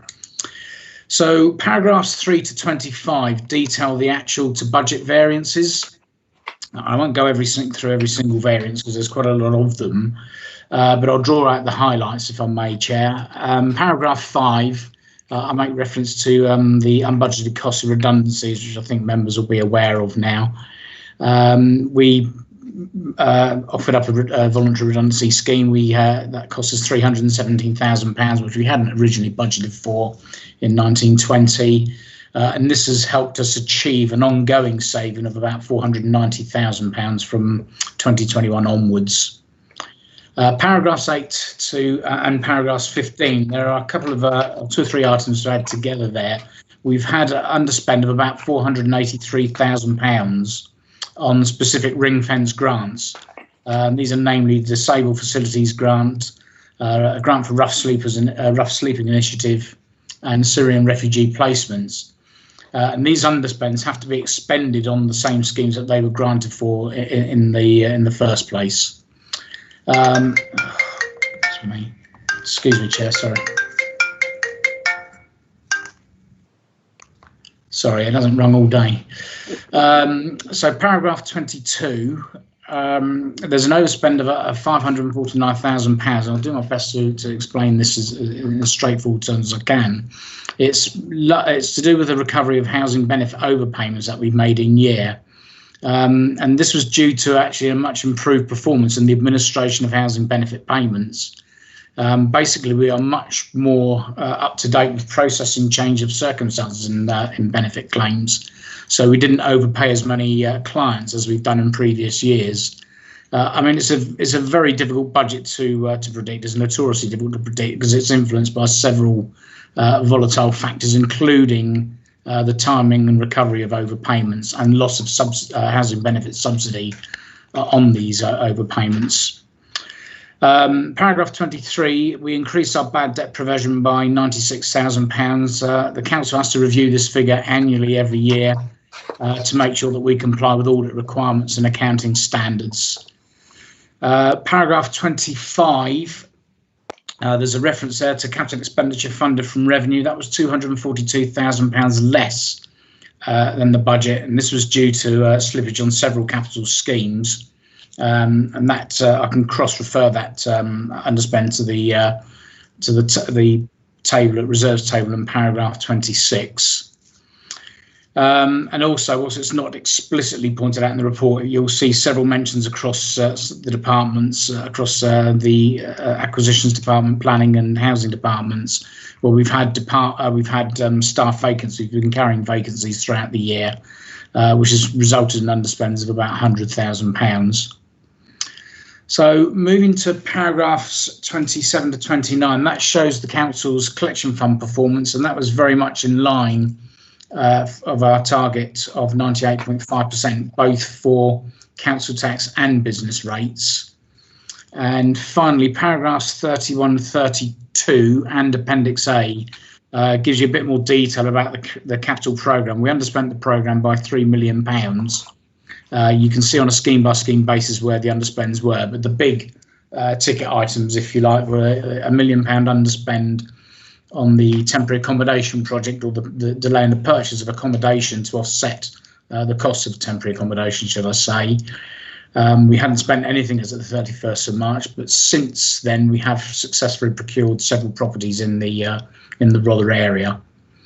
So that scheme is now up and running well. The £484,000 underspend delayed to works at Beeching Road, which was acquired as part of the property investment strategy. There's a £381,000 on Bexhill Leisure Centre project, which, as you know, we discussed earlier this evening, is currently on hold. And finally, there's a £273,000 underspend on the Disabled Facilities Grant, as I referred to a few moments ago. So hopefully the members have found that helpful, and I'll try my best to answer any questions. Thank you very much indeed, Tony, and the team for putting that together. If there are questions, I believe Councillor Timpey. Yeah, thank you, Chair. Thanks, Tony. That was very clear. I'm just a bit concerned. When we were told about the Disabled Facilities Grants, we were very, very thrilled and excited that they were now available. And this underspend is really quite significant. So I wonder what it is we didn't do right to get a better uptake. Was it comms? Was it just we don't have the people that need the grants? What do you think is the problem?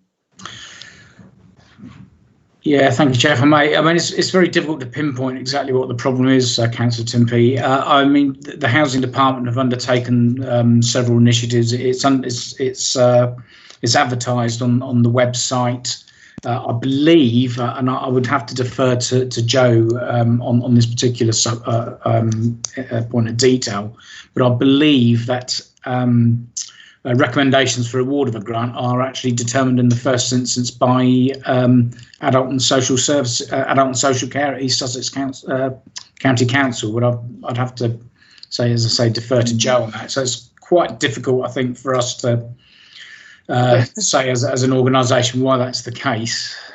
I don't know if Joe could add any more to that. If we can invite Joe to make a comment there. I can do, yeah. There's a number of challenges with the DFGs. The principal one is that the number of contractors available to complete the works is challenging. So often that affects the turnover of works. And with the COVID-19 outbreak, which hit in March, it did affect the last month of delivery as well. So a lot of contractors weren't operating during that period. So that's 10% or so of the accounts are around 10% or so. It's a common problem across East and West Sussex that trying to get the turnover of contractors for the amount of money that's there is a challenge, and it's something we raised with county. We've used the grant to create more OT positions, occupational therapy positions in the area as well, to try and drum up more demand for those services. But it is, as Tony says, it is driven by the social care need, and you'll know that the challenges social services have had in getting out there and finding the people with the need, and that doesn't help, obviously. So it's a complex picture. We are endeavouring to meet the demand, but the challenge we have is that if I were to put more staff resources into the team, that's not going to create more contractors. So we are in discussions with our own maintenance team, actually, just to bring that in, around the capacity for them to do some of the works, to try and generate more turnover that way. But as I say, that's a side issue from the principal issue, which is social services unearthing the demand that is out there, no doubt, I'm sure. It's just a question of, reaching those people effectively. I hope that helps. It's not an unequivocal answer. Does that get you to an answer, Hazel? Sort of. It just seems that perhaps there's something more maybe the members could do, or, because I feel sure that there are people out there that, because you would use the word uptake, which to me means people aren't actually applying. So, but thank you anyway. It's through application, but it's also through housing needs assessments. So OTs, occupational therapists, are out there in the community making housing needs assessments, and literally it's a number of referrals we can get through that process. Often that as it's commonly known, that the social care services are going back into a period of reinvestment. So we're hoping that will generate more demand going forward. But yeah, it is a challenge across the county, as I say. Yeah. Well, thank you, Joe. Thank you, Tony. Did you have a second question, Hazel? No. I was going to ask about the Syrian refugee unspent balance, how that occurred, basically. Is that something you can give us an answer on, Tony, please? Not again. Sorry, Chair. I'd probably have to defer to Joe on the I come in on that one. That one's easier. The government gives a prescriptive amount for each Syrian refugee. It's completely prescriptive. It's completely arbitrary. It's completely dictated by their age and number of household members. It doesn't take into account the relative needs of those groups. So to be honest, we get a range. We get people coming in who speak no English, have no skills, were unemployed in Syria, through to doctors through the scheme who walk into jobs. So it's quite challenging or for us to when we're having that uniform amount of money, it can be challenging. Again, with Florence, who's our officer, Florence Grover, a very effective officer indeed. It can be challenging, to turn the money over, and it is being held and ring fenced for the purpose of spend against this type of work to support people. I think I'm right in saying that, Robin, Tony, but we do endeavour to repurpose that money for similar causes because it's ring fence money. Okay. Right. Thank you, Joe. Thank you, Tony. Yes, so I can confirm what Joe's just said. It is ring fence, and it has to be spent on the purpose for which it was originally ring fenced. Thank you. And you're nodding, Hazel, so you've got an answer to your questions. Before I invite Councillor Byrne and then Councillor Brewerton, if I can invite Malcolm to make a comment. Thank you, Malcolm.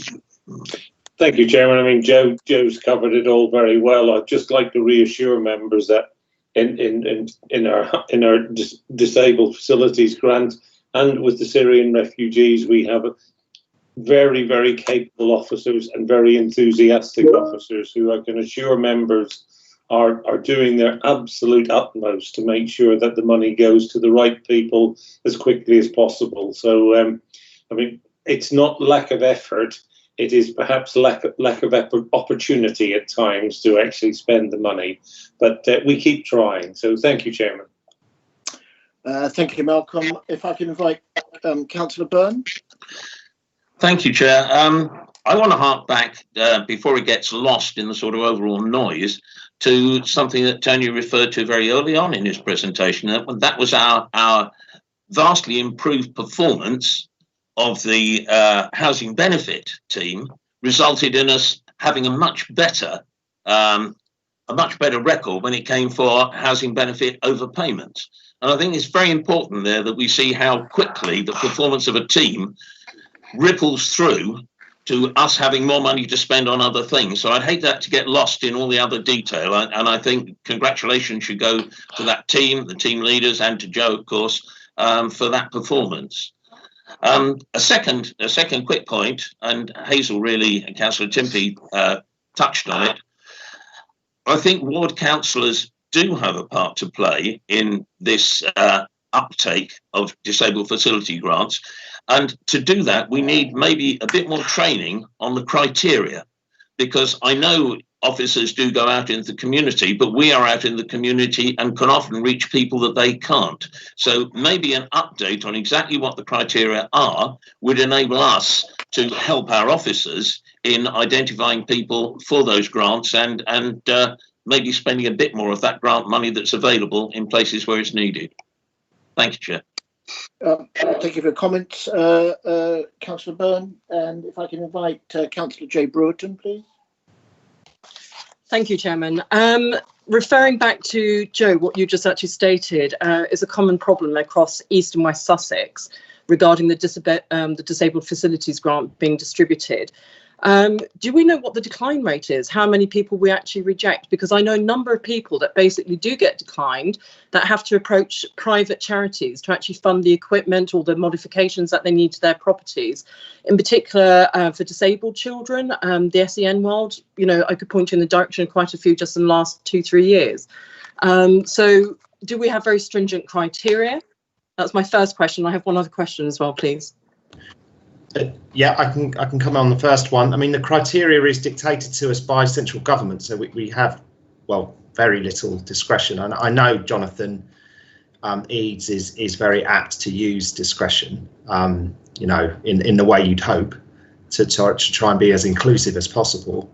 But yeah, there are restrictions on what the grant can be used for, and the level of need, the financial position of the people who need assistance are all relevant factors. And it's quite a complex assessment. I'm a little unprepared for the question, to be completely honest. It's maybe something we could pick up outside. Absolutely. And discuss with Jonathan. Yeah. No problem. And really, my second question was really touching upon what Councillor Timpey stated. Obviously we need to be doing more with the councillors of the ward, to actually promote and market this. But do we actually report the underspend back to adult and social care? Are they aware of it effectively, that we have got money left in the budget that, is there for the taking? You know, it's very closely. We work closely with them. I mean, the grant flows through them. I mean, it's provided to us, but it does go through them on routes, as it were. So yes, no, they're very aware. It's an open book process. Yeah. All right, lovely. Thank you very much, Joe. Thank you. Okay, thank you. It's the next question is Councillor Bayliss, please. Yeah, thank you, Mr. Chairman. I wanted to talk about paragraph 10 and the underspend in the planning department and the unfilled posts. I mean, from a sort of a lead on in economic development, this is a bit of a concern for myself, because I do occasionally get lobbied by developers about you know, the length of time it takes us to process planning applications, and certainly the MP was bending my ear at the last time I was in his office, saying the very same thing, that a lot of his casework is about brothers planning and the length of time. And I just wondered if this might be the opportunity to start looking at the potential to have a review of how we're organised and how we might join with other authorities. I mean, this isn't a sort of, this is maybe a question for Mr. Leonard and Jonathan Vinehall, but you know, this is of concern. I think this paragraph 10. Certainly, if you're involved in regeneration and economic development. Okay, well, thank you for those comments, Christine. Robin, I think you wanted to make a comment before I invite Councillor Coleman. Chairman, sorry, it was about the DFGs, and it was just to assure members that we annually report back to County Council on their level of spend. As Joe pointed out, the funds are our funds. They're the District Council funds. They're not the County Council funds. That assurance is in place between us and the government, so that we know the money's coming through to us. But we do work with the County Council in order to recycle some of that money if we have spare money, and we've helped particularly the small adaptations and aids budget for the County Council. We've helped the County Council out in previous years where they've had overspends in those and used our DFG money more creatively in order to help them out as well. Sorry, Chairman. Okay. Thank you for that. As disabled facility grants have been raised, Councillor Maynard declared a personal interest as portfolio holder at East Sussex County Council. Tony, Dr. Leonard, I think you wanted to make a comment before I invite Councillor Coleman, just to make sure we're covering off what we need to. Thank you. Yes, Chairman, just very briefly coming back on Councillor Bayliss's points and that. Yes, it's a national problem trying to fill professional planning posts. There has been a lot of work by the Planning Advisory Service to try and to get people into this profession.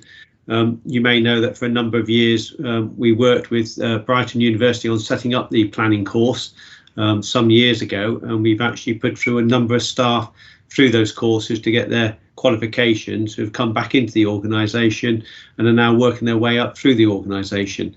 But as you know, with planning, it's not all just about qualification. It comes with also a lot of it comes with experience and understanding how the various legislation applies to that to the applications. So at the moment, we are still struggling to fill professional levels.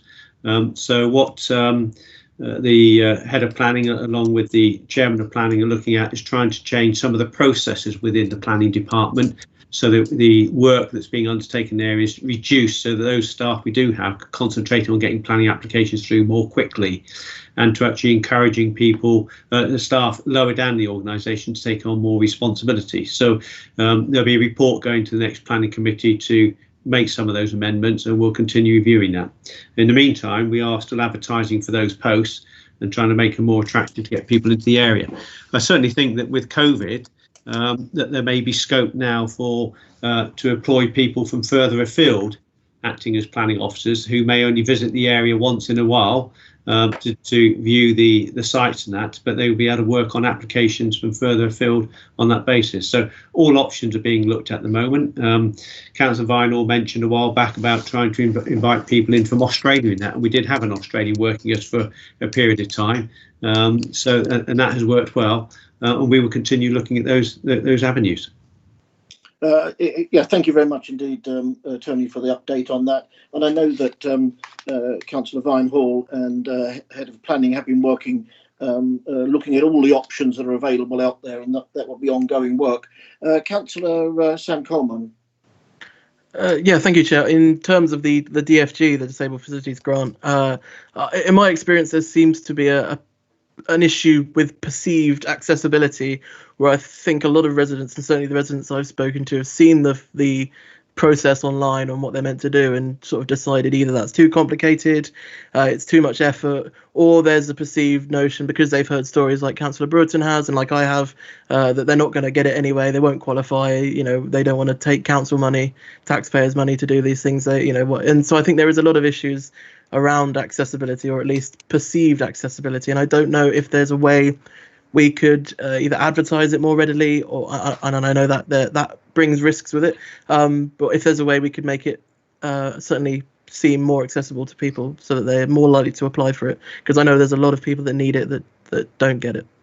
Okay, thank you for those comments, Sam, and I'm sure that Joe will take those away and review it with his team to see whether or not there are other ways of enticing the applications and making it easier. Councillor Jonathan Vinehall, please. Oh, thank you. Just a very quick one on planning. I think Councillor Prochak and I have been trying to work with the planning team over the last year to bottom out the issues in terms of staff. I think it is important to understand, and we really haven't got to an understanding, the last year end, financial year end, Rotherham Planning had a staff turnover of something like 25%, and that's versus our neighbours that are only at about 10%. And so clearly we need to understand what's happening there, why that is. And as Dr. Leonard said, you know, we're trying to work with the officers to address that.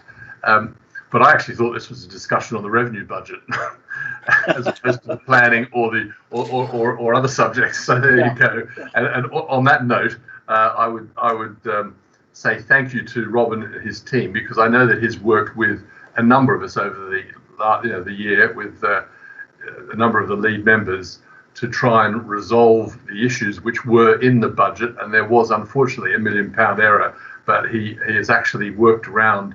Robin's worked hard in discussions with a number of us to, in fact, bring the costs back to a positive versus the original budget. So well done there, Robin. I know that you worked very hard to do that. I know that's required some capitalisation or some turning some projects that might have come from reserves into loans. I know that's been done appropriately. So I think at this point, just to say, well done through a difficult year. Thank you for those comments. I would just like to invite Councillor Kevin Dixon to move this report, but I was with Kevin and with Tony and Robin at a discussion on the report findings, and it was very, very useful indeed, and I would thank them for that insight. Can I invite you, Kevin, please, to move the motion? Thank you, Chairman. Yes, I'd echo your comments. It was a very useful briefing. And I agree with Councillor Vinehall that we'll bring this discussion back to the financial outturn, which I'd like to move that the report be noted. But also, I think it should be noted, of course, this is the calm before the storm. This takes us up to the end of March. I've got a funny feeling that April, May and June, which will be the next quarter reported on, will make far less happy reading. And I think we've all got to be prepared that the council's finances are only going to get worse for a little while until we can recover from this global pandemic. Thank you, Chairman. Thank you, Kevin. I've got a note here that Councillor Vinehall has seconded the report to be noted. We need to have a vote on this. Remind me, please, Lisa. Chairman, I was going to suggest, as you're just noting this, you may just want to take a show of hands or a nod, as it's only to note. Okay, I think that's fair enough. I don't think there's any dissenters there. No. Thank you very much. Right, let's push on. Item 12, if I can invite Dr. Leonard to present agenda item 12 on page 109, revised terms of reference for the Cabinet Community Infrastructure Levy Steering Group. Chairman, it's a very simple report. It's just including additional member onto the SIL steering group, and that being the head portfolio holder for finance and performance management with responsibility for community grants and SIL awards. Thank you for that, Tony. If I can have a proposer for that. I'll propose that. And a seconder, please. I'll second, Councillor Prochak. Thank you. We go for a vote on this, Lisa. Yes, Chairman, I'll do a quick vote. Councillor Bayliss. For. Councillor Brewerton. For. Councillor Byrne. For. Councillor Dixon.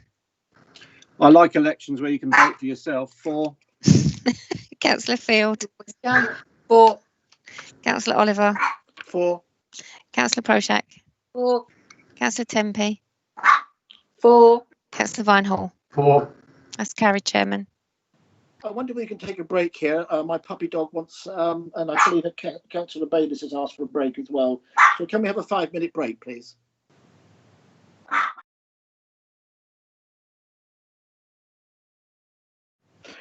Right, thank you very much indeed. Before we push on to item 14, Jonathan, you've got a note there. Is that something you want to make a comment on the last item that we voted on, or is there a comment that you're needing to make relative to something that's happened or happening?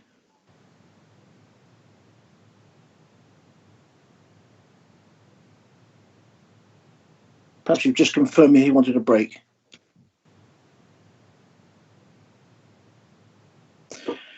Okay, right. If we can move on then to item 14, page 127, support to the aviation industry. Malcolm, could I just invite you, before I make any comments on this, as to the report that we've pulled together? Thank you.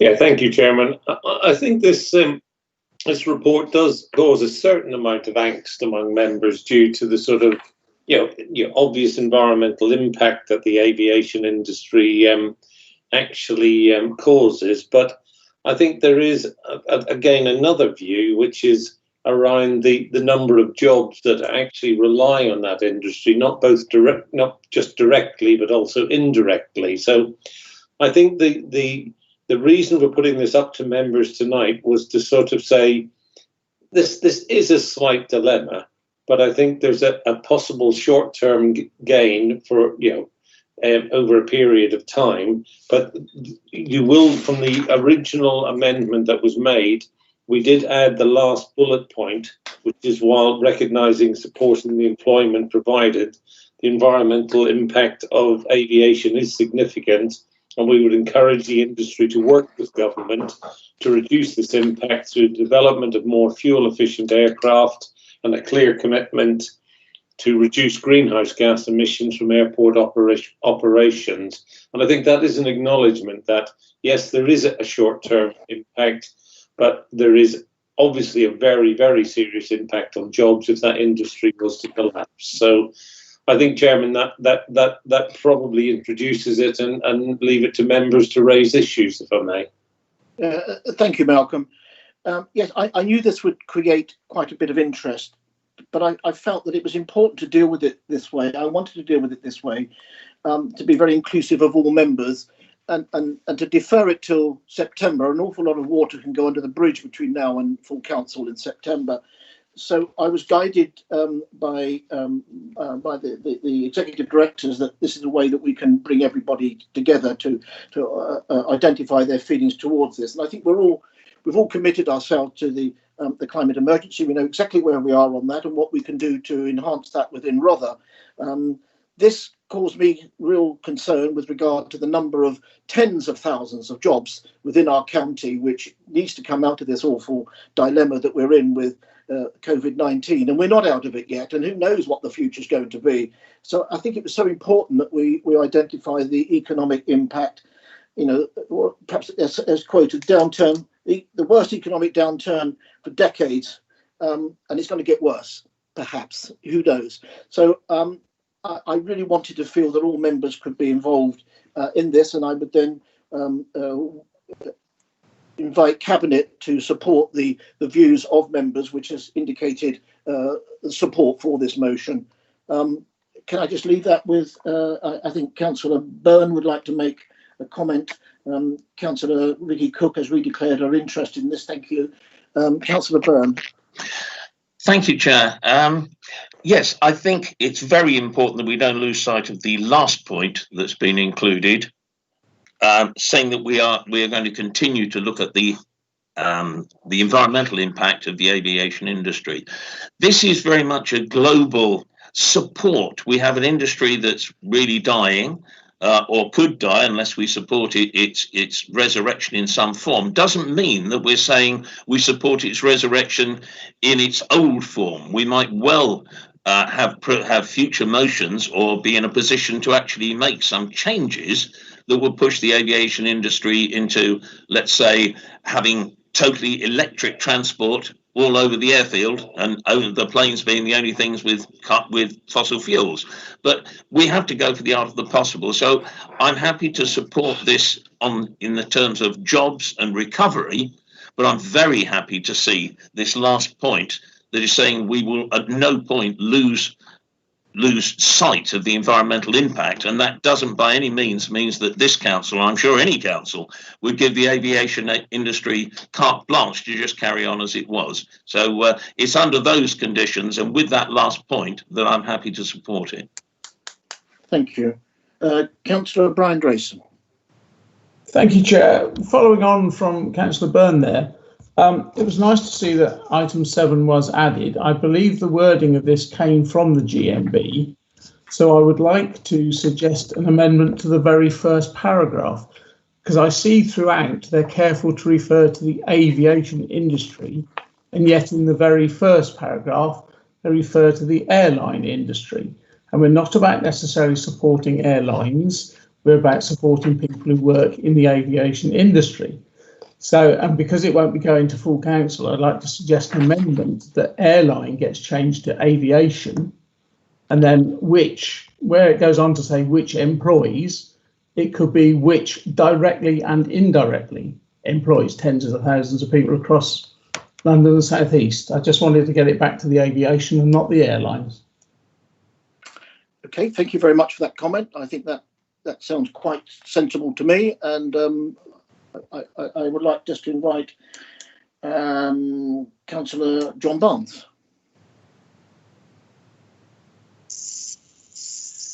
Chairman, I'm rather uneasy about what we're doing procedurally.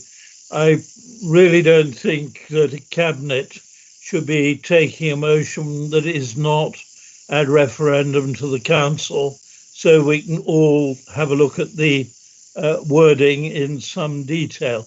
It's not that I'm at all unsympathetic to the point you make about the importance of the aviation industry and indeed the jobs it has in Rother.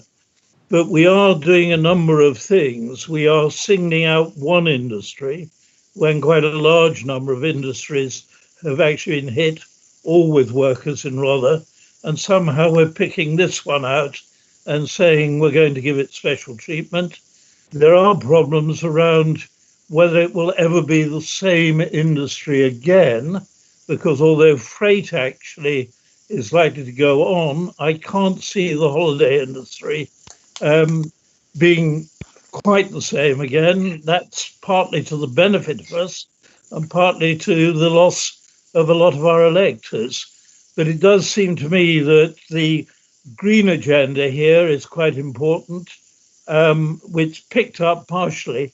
I'd have thought you'd have got much more universal support if we'd had a chance all to discuss this and come up with a form of wording that we can agree.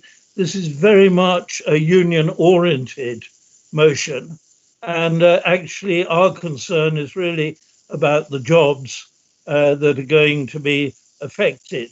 But I am a bit worried, I must say, singling out one industry, however important it is to Rother, without recognising there are others in trouble as well. Thank you for that comment. Malcolm, you would like to make a comment, I believe. Yes, Chairman. I mean, I think the council over time, and since COVID has started, has signified that there are issues in other industries. For instance, the hospitality industry, hotel and catering, which is something that we rely on quite heavily, have been impacted by this. I think by this motion, what members are looking at is actually just raising, rather than special treatment, it is raising a particular issue that is important to our area in terms of the number of jobs that are provided in that industry within the area. So I think this tallies in very well with the work that our own MP has been involved in the Transport Select Committee in highlighting this sort of issue that.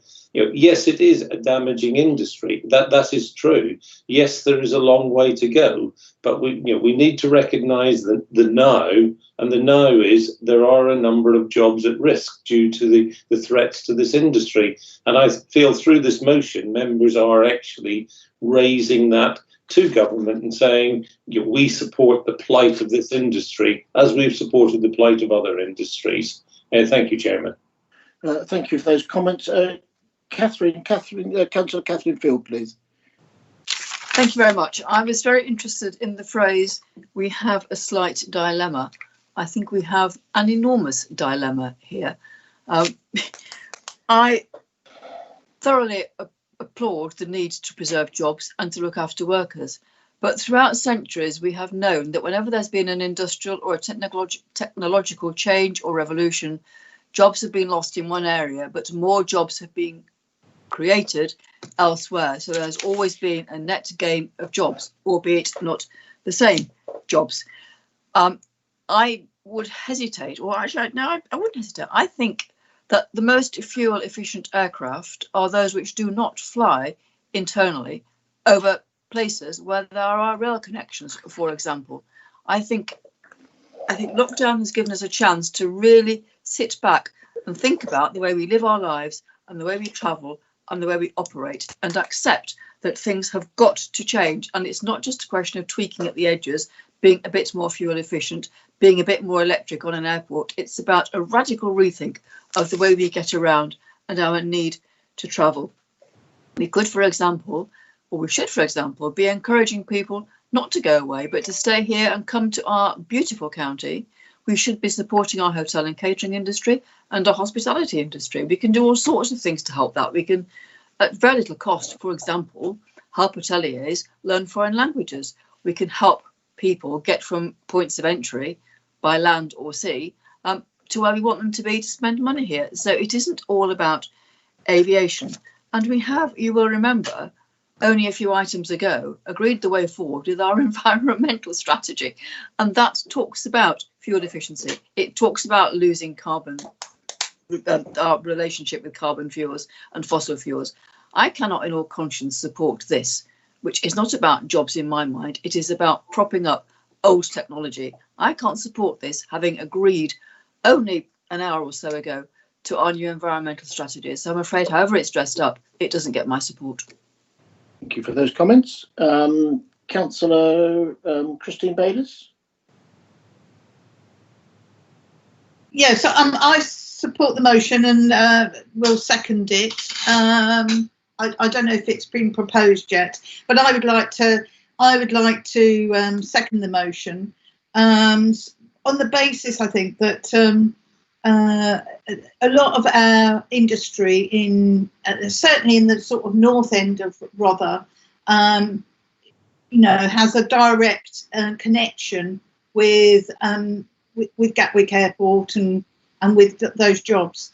I mean, I'm involved as your representative on the Team East Sussex, which is about regeneration and economic development across the county, and the fact about the airport, the airport closures and the redundancies that have taken place is big on our strategy in addressing those. And I have to commend our MP who has fought against the grain, really, for airline jobs, aviation jobs. He's been he's been at the forefront of that campaign as chairman of the Transport Select Committee. And I know that he's not somebody who doesn't see that we will have to make some changes in order to meet our commitments for climate change. So I'm very, very happy to second that motion. Thank you. Councillor Jonathan Vinehall. Thank you. Well, I don't see in the report exactly how many people in Rother do work for the aviation industry. I think that would have been a very useful piece of information, which isn't there, because I don't really understand how a motion is brought to this council by the GMB. I mean, do we receive motions from anyone who just wants to bring a motion to council? It seems to have appeared effectively out of nowhere. I agree with Councillor Barnes that this is singling out one industry, and many industries will have significant effect. The aviation industry will be restructuring. There is no question about that, and it's probably time that it did, because I think air travel, unfortunately, has become so inexpensive that it's just grown out of proportion. And sadly, there will be restructuring, but where jobs go in one area, they are created in another area, and we have to accept that. But to suggest that that industry is alone in needing support and therefore furloughing staff for an extremely long period of time just pushes the problem out and costs a lot of money. And truly, I am not sure why this is relevant to a local authority. I think it's interesting for us and important, and we're all concerned about jobs, but is it really the business of a district council? Thank you for those comments. I know 5 people within half a mile of where I live that work at the airport, and that could well be extrapolated throughout the region. A lot of people travel less than 1 hour to Gatwick to work, and they support their homes in Bexhill, their businesses in Bexhill, and it really is the financial impact that made me feel quite uncomfortable. Right, have we got Councillor Byrne? Thank you, Chairman. I'd like to pick up Councillor Barnes's point about the fact that he's worried about passing this motion now. It says in paragraph 1 that the next time we get to comment on this will be as far away as September. Now, I also think there must be a lot of alarm and despondency in the aircraft, in the aviation industry, as to whether they're going to be cut off without any sort of preparation or any amelioration at all. And I think it's quite appropriate for local authorities to do both things, to have a stringent environmental agenda, but also give some support to say we don't want to see these jobs just stop. I mean, yes, one industry ends, another one starts. But if you look at the decimation of the economy in the Welsh valleys when we stopped mining coal, or look at the condition of coastal areas where we had adverse fishing conditions imposed upon us by Europe. So we've got to be mindful that even though we want to change, you can't change just like that. People have families, people have, children they are bringing up. Those kids will never get their chance again. And if dad is on the dole for a year while we try and reconfigure a whole industry, that's not good news. So I take on board everything that's been said about why are we responding necessarily to the GMB, but I also look at the point that Councillor Oliver has made is, yes, there are people who work either in Gatwick or in the associated industries, and I think it's quite appropriate for somewhere on the south coast near to Gatwick to support this motion. I don't see a problem with it, and I don't see that it in any way sends a message that we're not equally supportive of other industries. But I think this is one industry, almost locally, where we need them. We need to sort of offer an olive branch and say, we know, you've got to change. We know you've got to change. Well, we're not going to expect you to do it in a couple of months' time and make millions of people redundant. We'd rather try and be part of a recovery program, or a properly staged recovery program, with all the environmental caveats that implies. So that was why I'm in favour of this motion. Thank you, Councillor Byrne. Councillor Eleanor Kirby-Green, please. Thank you, Chairman. I actually have a lot of sympathy with Catherine Field's view on this, and moving forward, you know, that there does need to be a reduction in air travel. But the only thing I wanted to point out to Councillor Vinehall is he said, sort of, why have you taken notice of this one? Do we take motions from people?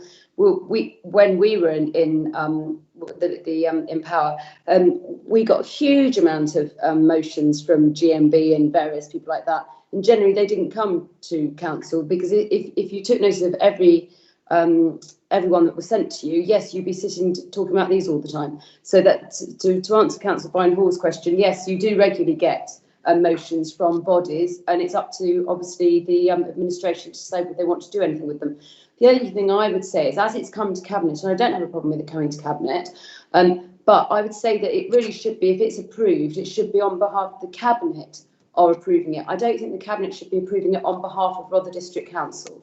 I think it should be Cabinet approving and supporting it, but not Rother District Council approving it, given that we actually it hasn't come to full council. That would be my only comment. Yep, thank you for that. That's noted, and thank you. Councillor Project, Sue. Thank you, Chairman. Recently, we met, the Economic Recovery Steering Group met, and we agreed on a recovery plan in line with the East Sussex Recovery Plan.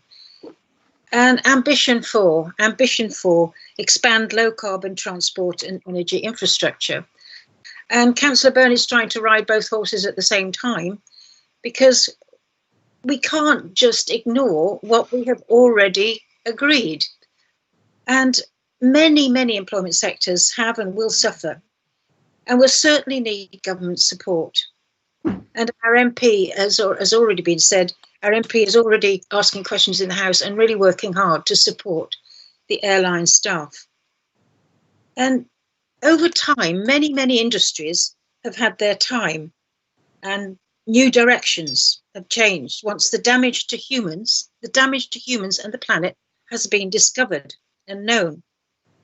With small examples like asbestos in the building industry, open coal fires, and we had the Clean Air Act, CFCs to close the ozone hole in the ozone layer, landfill, the practice of burning stubble. There's lots and lots of examples of where we have suddenly realised this is not good. This is not good for health. This is not good for the planet. But this time, we haven't got time. Oh, let's see what happens. We haven't got the time. That's why we called it climate emergency. And here we are debating a topic that isn't even in our control, that we can't do anything about, except it's gesture politics for some people on the Cabinet, but it's not what we can do anything about. If we want to bring industry back to life, we have to do what Councillor Field has suggested and work on staycations, work on our lovely countryside and getting tourism here. Actually work on jobs here in Rother. Flying is responsible for about 5% of global warming. Why did COVID spread? Because of flying.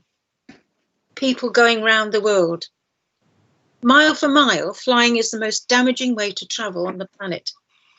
And yes, we can feel for the people who have jobs, and no, we must not abandon them like the miners were abandoned. Something else must be done. But this is not the way to do it, and I agree totally with Councillor Kirby-Green. We can't speak on behalf of the council. There was a survey that we asked to be done of other councillors and what they thought. I don't know the results of that survey, but I cannot vote for this because we are in a climate emergency.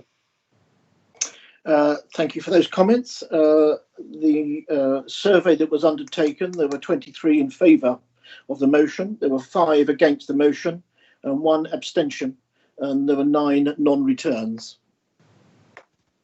Councillor Coleman. Yes, thank you, Chair. I fully appreciate the negative impact that the aviation industry has on the environment, albeit that it pales in comparison to the agricultural sector, which is, of course, far more culpable for the origins of COVID than flying.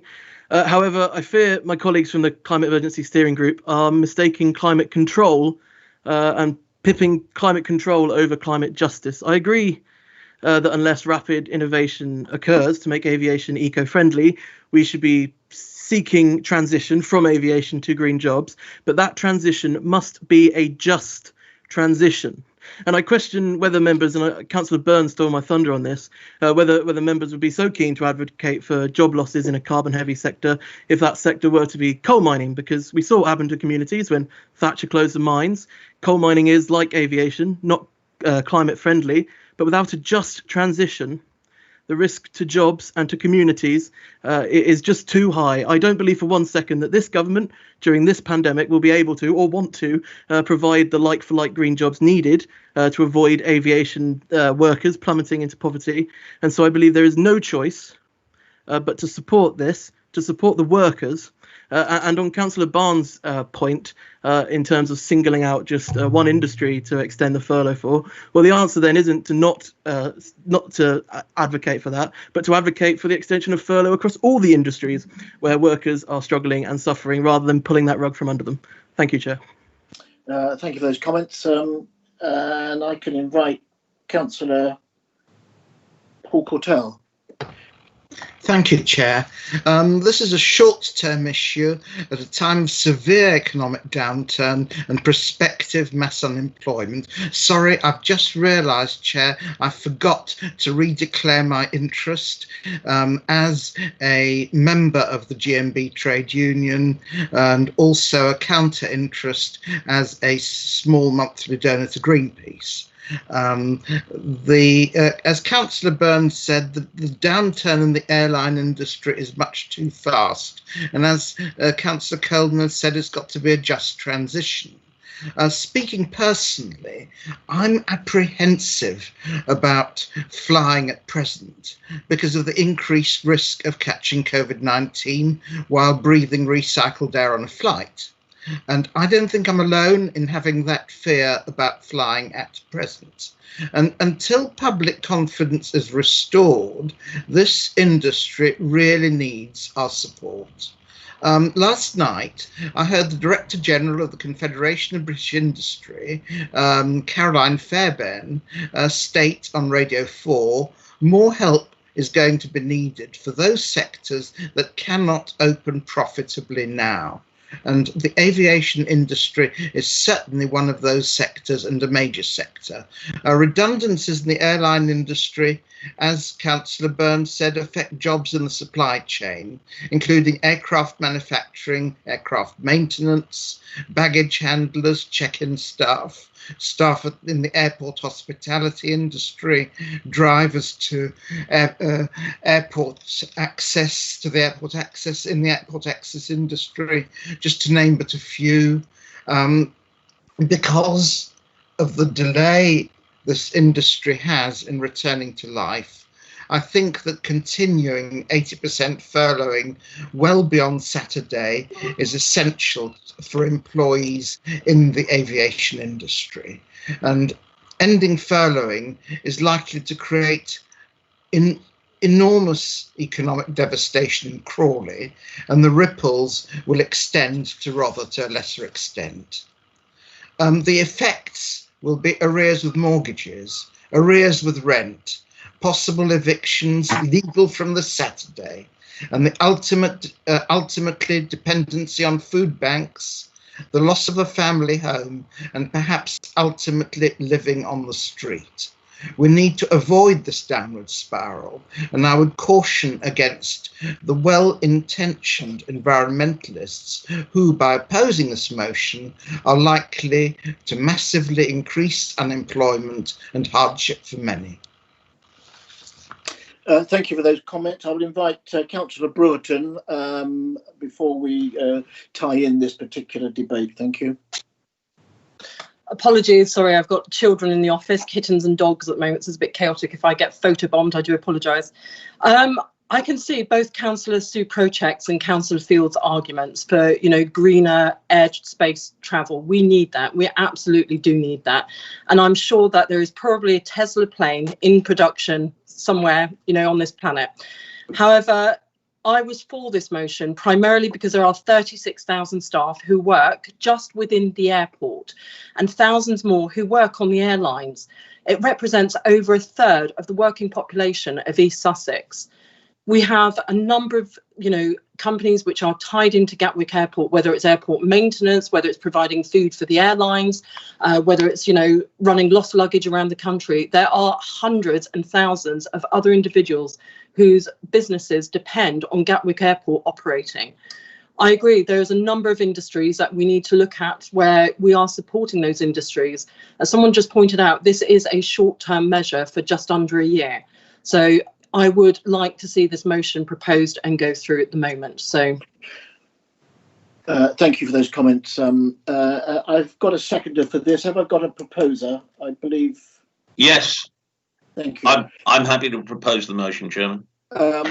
Given the fact that the comment is that I think I mentioned the fact that 23 members are in support of this motion and 5 against, 1 abstention and 9 did not respond. I'm quite comfortable to allow Cabinet to support this this particular motion. We have a proposer, we have a seconder. If that's the case, Lisa, could we go to a vote, please? Yes, Chairman, that's with the amendments moved by Councillor Drayson to the first part of the resolution. So. Yeah, thank you. Okay, yep. Councillor Bayliss. For. Councillor Brewerton. For. Councillor Byrne. For. Councillor Dixon. Against. Councillor Field. Against. Councillor Oliver. For. Councillor Proshak. Against. Councillor Tempe. For. Councillor Vinehall. Against. That's carried 5-4, Chairman. Thank you very much indeed. If we move on, I believe items 15 and 16 are not required into confidential session. And I believe we can go to agenda item 17, which was a late item requested. I think I've got some papers here somewhere. Robin, if I could invite you to come forward with this particular report, discretionary business grant scheme. Thank you, Chairman. Could I, Doug, I'm declaring a pecuniary interest. I've received a discretionary grant, yeah? I believe that's been noted. Thank you, Jonathan. I think I should be leaving the meeting. Is that not correct, Lisa?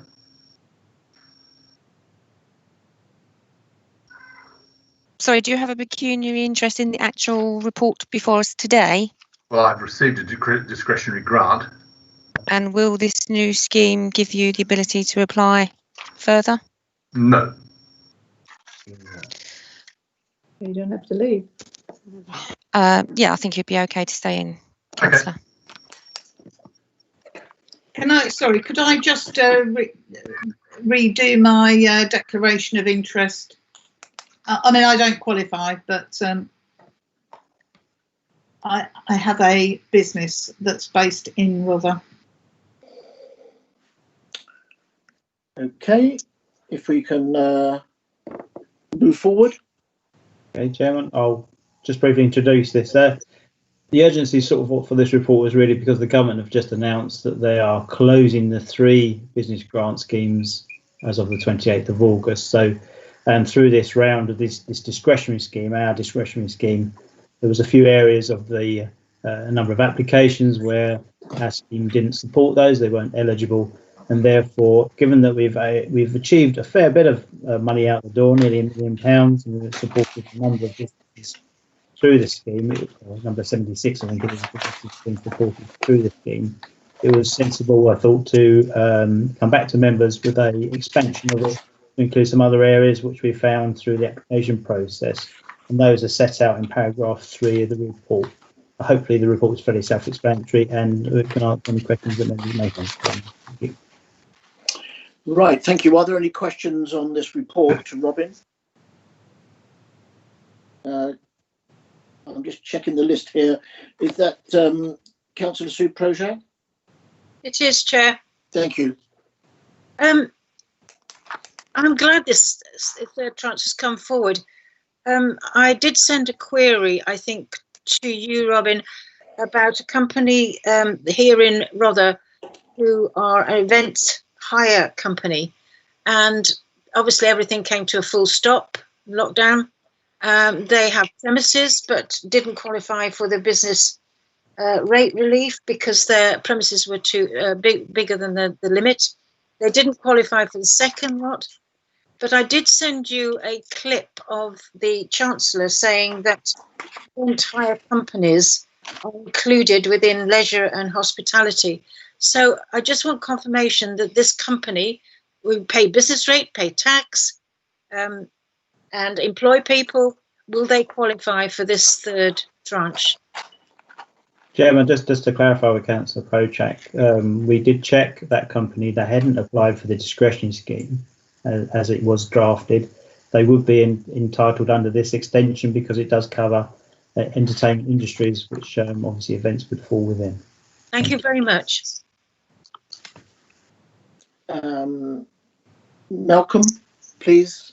Yeah, thank you, Chairman. I mean, it's just reinforcing the point Robin's made. So, but I mean, yeah, what we've looked at are those companies that seem to have some sort of justification, but have fallen between the stools, if you like, in the previous application. So, there was an opportunity with this to actually say, well, do members wish to look at these companies and take a view on them? So, hence, I mean, I think the report is, as Robin said, fairly self-explanatory.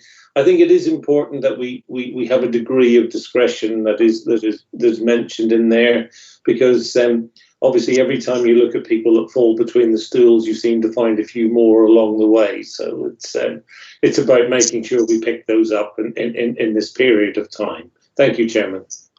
Thank you, Malcolm. And presumably, Robin, we will be looking at those that weren't successful in the first round to see whether or not they have any qualification on this particular discretion. That's right, Jim. And effectively, what we tried to do is pick up where we felt that there was a weight of people who wouldn't qualify under the original discretionary scheme in order to make that. And we'll go back to those people and suggest that they reapply to the council. Yeah, thank you very much. Councillor Brian Drayson. Thank you, Chair. With what happened over the weekend with Spain and what might happen again with other countries, all these four areas seem to be connected very much with people who decide to go staycation and come to this part of the world. So I hope we will support it. Thank you. Councillor Kevin Dixon, as lead member for finance, are there any comments, Kevin, that you would like to add to this? Firstly, as everyone else is declaring, I'll declare that two businesses that my wife works for have also received grants in the first round. Won't be in the second. I fully support this and feel it's very important that we get as much money out of the door, that we don't return any to government.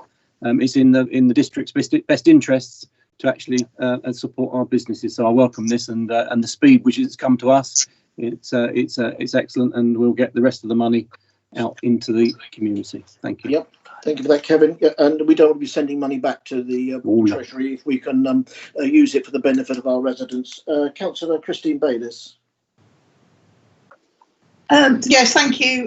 As the lead on economic development and regeneration, I fully support this. I absolutely feel that we shouldn't be returning any money to government. We should do our very, very best to make sure that our businesses and our economy gets the full impact of the investment. This has been a really successful scheme. I've got to congratulate Robin, and I think the grants that we've seen in relation to self-contained holiday lets that were an addition and a local priority at the when we did the last or the first round of grants have been that's been shown to have been successful, because actually we had more successful applications for self-contained holiday lets than we did actually B&Bs, which were part of the government's priorities. So yeah, absolutely support it and support the additional criteria. Thank you for that. So Kevin has proposed it, Christine has seconded this, and we go to a vote. Thank you. Thank you very much, Lisa. Thank you, Chairman. Councillor Bayliss. For. Councillor Brewerton. 4. Councillor Byrne, 4. Councillor Dixon, 4. Councillor Field, 4. Councillor Oliver, 4. Councillor Proshak, 4. Councillor Tempe, 4. Councillor Vinehall. 4. That's carried, Chairman. Thank you very much indeed. And I would just re-emphasise the work that Robin and his team have put in. And we've had a tremendous amount of feedback from our the MPs covering the Rother constituency area on the basis that they've had very favourable comments back from businesses that we've really performed in supporting them during this difficult time. So if we can move on to the next item, which is the report that's been come forward from Councillor Christine Bayliss, Children's Nursery Provision in Bexhill, and it really is to update members on the current position with regard to East Sussex County Council's provision of children's nursery services in Bexhill. Councillor Bayliss. Yes, thank you, Chair. Yes, I would like to propose the recommendation on this paper and thank officers for their work on this. You members will know from the 8th of July last that we a motion about the closure of the nurseries in my ward, in Central Ward, and in Sidley Ward, which was passed and adopted by this council. I know that 28 members of the council also signed a letter which went to East Sussex County Council, I think, later on in the year, supporting the proposition that East Sussex County Council, continue to deliver nursery services at what are two outstanding provisions in Bexhill. Why is this important to Rother? This isn't a proposition on my behalf about Rother picking up and delivering nursery services, but why is it important? Well, I think it's important because it could have a real impact on our local economy. We're in the process of trying to rebuild, regenerate, and if we have a sort of situation where a lot of our workforce can't work because they cannot afford childcare, then that is obviously not a good position to be in. I think there's also an impact on inequalities here because most of the people that will be made redundant, there are 18 people that could be made redundant in the nurseries, are actually, I think, all women. I may be wrong about that, but they certainly, the majority will be women. And of course, the majority of the parents who will not be able to take up work, it will work out that most of those will be the woman of the household. So this has a real impact on women in the town, and I think that we should be concerned about that and work for that. And the final thing is about impact on assisting people, out of poverty. I think we've set up a poverty strategy or steering group. We have for a long time been interested in the amount of people that are claiming housing benefit and council tax relief and how we support those people. And this could ultimately, add to that particular problem. So I think those are the reasons why we as a district council are really, we should be really concerned about these nursery closures. Now, in terms of where we go forward from here, East Sussex County Council running the nurseries, I don't think is an option. I've had conversations with the leader of East Sussex County Council over the weekend, and he's made it very clear to me that this is not something he particularly wants to do, but it is just not an option for East Sussex County Council to continue providing the services. And this may be, they've announced closure on the 31st of December, but this could be, you know, this could extend to July in certain circumstances if for example, they don't find or are unable to generate sufficient places for parents. The issue for me is around affordability. So I accept that in a town like Bexhill, you will have a mixed economy of nursery provision. We will have private providers who will, if you like, provide a Rolls-Royce type service and charge a Rolls-Royce type price. And then you will have, you know, as you go through, different types of providers.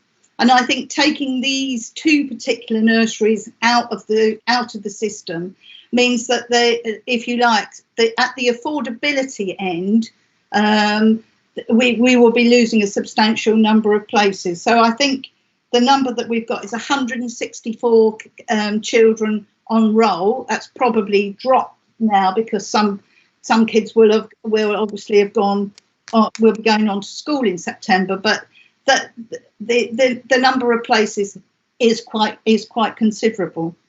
So for me, I think it is important that we work with the parents, the workforce, and in order to sort of facilitate and help and support what could be a community-led bid to provide nursery care or take on these particular nurseries. And the leader of East Sussex County Council has facilitated a meeting for me with the person who leads on this particular service. And I actually have already met her in a meeting with Hugh Merriman last summer. So I would ask for Cabinet support for the recommendation. I would like to thank Councillor Brereton for her assistance so far, and she's paved the way for some of the conversations that I've been able to have, and I'm very grateful to her for that. So that's the pitch, and I hope Cabinet will support me. Thank you very much. Councillor J. Brereton. Thank you.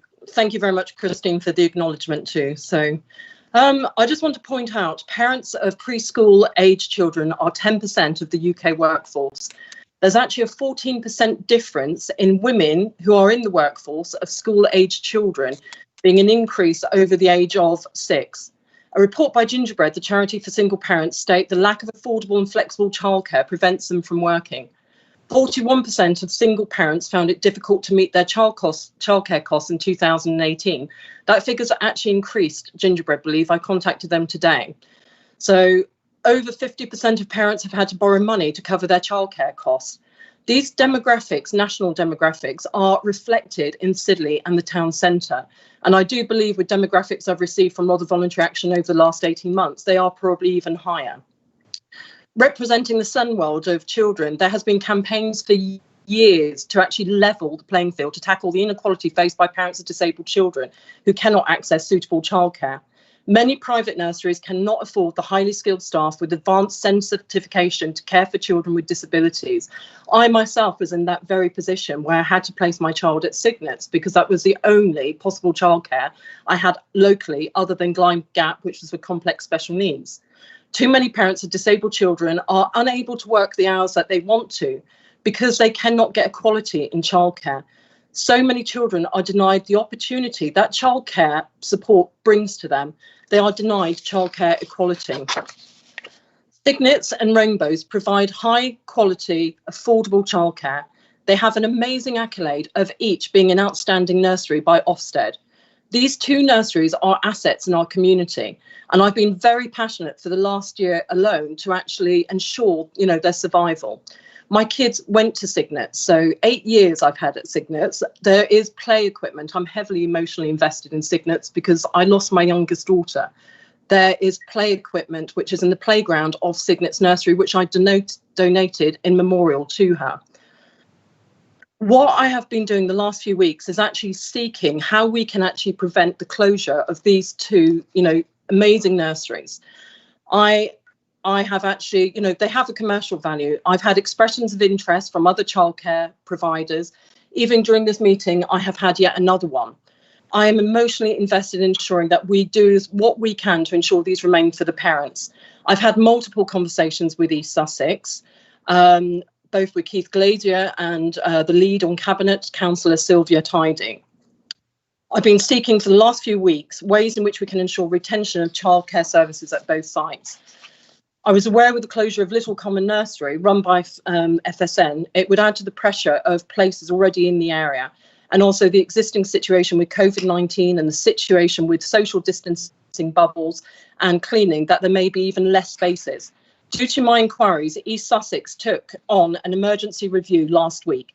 They are still reviewing the situation with COVID-19 and spaces available, and we should get that information next week from the officers. I have approached other childcare providers. I've approached private investors. I've had, as I said, another expression of interest this evening. It's incredibly fortuitous that we have such passionate parents who care deeply that affordable childcare remains at both sites. Some of these parents are already involved in charities. I had an idea a couple of weeks ago that we may be in a position to set up a community interest company with the parents heading it up that could take over the lease of the actual sites and then appoint their own operators. I have suggested this to several East Sussex councillors, including Keith Glazier and Councillor Sylvia Tidey. I have received tonight a positive response from Councillor Sylvia Tidey stating that they are willing to look at robust proposals from both parents and other providers. So I am hoping that this will be a way to ensure that both sites will remain in Bexhill. So, and thank you very much, likewise, Christine, for all the work that you and your fellow councillors have actually been doing on this. So, you know, and thankfully we have the whole alliance behind this, and I'm hoping that Cabinet will pursue this and go forward with this motion tonight. Thank you. Thank you very much for that. Before I invite Malcolm Johnson to interject on an item, I would just confirm, been reminded that all East Sussex County Council members have declared an interest. Thank you for that, and I apologise for any oversight in not picking it up before. Malcolm, can I just invite you to make a comment? Yeah, thank you, Chairman. I mean, I think we need to make a clear distinction that East Sussex, and there are others here tonight better placed than me to talk about this, but East Sussex County Council's role is to ensure that there's sufficient capacity, not directly provide the service. And what Councillor Bayliss and Councillor Bruton have said is quite right. What we need to look at is there an alternative that is providing the service, and I think that point has been clearly made tonight. But I would make that clear distinction in the county council role, which is between ensuring capacity and directly providing the service. The issue here is very much about them directly providing the service or not, the case may be. The issue for us is it for a variety of reasons around employment, access to employment, general economic well-being of the area. Do we want to try and support an alternative provision that actually ensures that capacity exists within our areas? And I think that's what members need to explore from this report tonight and to take forward. Thank you, Chairman. Yeah, thank you for those comments. I've got a request from Councillor Coleman, Councillor Paul Osborne, Councillor Byrne and Councillor Barnes to speak on this particular matter. Councillor Coleman.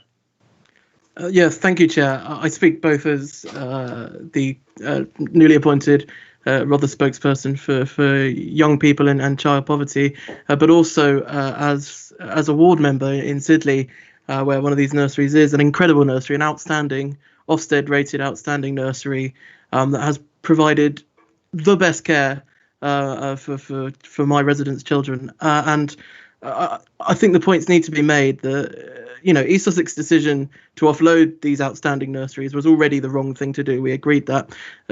For them to not go through the tendering process despite multiple bids was again the wrong thing to do. But to close these outstanding nurseries just after Christmas in the middle of a pandemic, to me, is just morally reprehensible. And I would hope that those councillors on East Sussex, when they're considering to delay, would put themselves in the shoes of my residents, parents, families who have to go through the stress and uncertainty of trying to find nursery places that they can afford so that they can work and put food on the table, or the staff who will be spending Christmas searching for a job in the middle of a pandemic. East Sussex have made clear that they want to wash their hands of these nurseries, as we've heard. But we own the buildings, and if they don't do something, we must. And that's why I thoroughly support the calls from parents and from amazing councillors like Councillor Bayliss, Councillor Brewerton and others for the setting up of a CIC or some other way to ensure that these nurseries can continue, because I just despair that any council would be deciding to inflict extra job losses, extra uncertainty, extra unease and extra stress on their residents in a time like this. So I really do hope East Sussex delay this, and I hope that Cabinet can support this motion. Thank you. Thank you. Councillor Paul Osborne. Thank you, Chairman. Yeah, the only thing obviously of concern that I can see here is part 2 of the recommendation. Says or requests that Overview and Scrutiny Committee be tasked with urgently reviewing this matter, requesting a report and attendance by East Sussex County Council at an OSC meeting and report its findings and implications of the decision to a future Cabinet meeting of Cabinet. I'm just wondering, urgently, how urgently is urgent? Because I've got my sort of work programme here, committee work programme. September is pretty busy. October not so. November is pretty busy. Report of Anti-Poverty Task Group, performance reports and revenue budget. 25th of January is again budget. So I'm just wondering, when am I squeezing this in? Malcolm, could you, or Lisa, could you just sort of guide us on that? And is it possible that it could come forward and display something else? Chairman, I mean, if there are moves afoot that could result in a positive solution, members may wish to pursue those moves. So rather than necessarily defer scrutiny. So if, for example, the establishment of a community interest company was a realistic proposition, then it would be perfectly within Cabinet's gift to say, actually, they would like to see that pursued. The issue really is about whether, if that doesn't work, do you still wish to pursue another avenue? So it's Councillor Osborne is quite correct that the work programme is very busy, particularly the next couple of meetings. So it may be worth for this Cabinet, bearing in mind there's another Cabinet in August, that for tonight you actually look at exploring the possibility of establishing a CIC with a report back to the next Cabinet meeting about, if that isn't a realistic possibility, then we would need to consider other options. Just a suggestion, Chairman. Right, thank you for that. How does that fit, Christine, with your report? Councillor, thank you. Yeah, I would be happy to amend the motion to that effect, because I do think this is going to move really, really quickly. I mean, it's moved quickly over the last 4 days. So I do absolutely think that within the next couple of weeks, we may need to come back to the council with an updated report and looking at how the council can support that. And I'm not discussing money. I'm not mentioning money, but the actual endorsement of the council would be really important, I think. Okay. Fine. So we would need to amend that recommendation too somehow, Malcolm, I believe. Yes, Chairman. I was afraid you were going to ask me to repeat that on the basis that I, couldn't remember what I said in the first place. But then I think if I look at the recommendation, it's just saying perhaps that Cabinet note the recent progress and the possibility of a community interest company being established, that a report be made back to the August meeting of Cabinet, giving further updates on this and any proposed further action. Words to that effect. Yeah, okay. I think we got the gist of what we want to achieve on that. If I can invite Councillor Byrne and then Councillor John Barnes. Thank you. Thank you, Chairman. I was about to say exactly that. We seem to have strayed way off the resolution, because all we were being asked to do was resolve that the Overview and Scrutiny panel be tasked with essentially obtaining a report from East Sussex and their attendants. As a result of that, they were going to formulate a report that would then go to future meetings of the Cabinet. Well, it would appear we've short-circuited a lot of that. A lot of really good work's been done. A lot of people have met with the relevant people in East Sussex. I think we're now in a position to ask for an assembled report, which is really giving us the state of play and restating where the problems or where the opportunities are, and that should come to Cabinet. So this, I don't think this was ever really the right route to go, just recommending going to overview and scrutiny. I think that's borne out by the fact that very few references have been made to that resolution in this debate. We've been debating the rights and wrongs of nurseries. So I'd be very happy to support what Malcolm is saying. Yeah, it came together very quickly on Friday, and I think this was sort of really how we brought it together. We wanted to update members tonight, but there again, I think we've resolved where we want to be. Councillor John Barnes, please. Thank you, Chairman. Just one sentence. I don't think Councillor Silvertidy would like to have made this decision. I suspect it was forced on her by the financial situation. And I will tell you that we're heading for a 7 million deficit this year at East Sussex. We're spending a lot more money on care homes and on adult social care, and indeed on children in trouble. It's not an easy situation. Second point I would want to make, and I welcome the amendment, I think this is too urgent, because it's not simply a matter of childcare to help employment.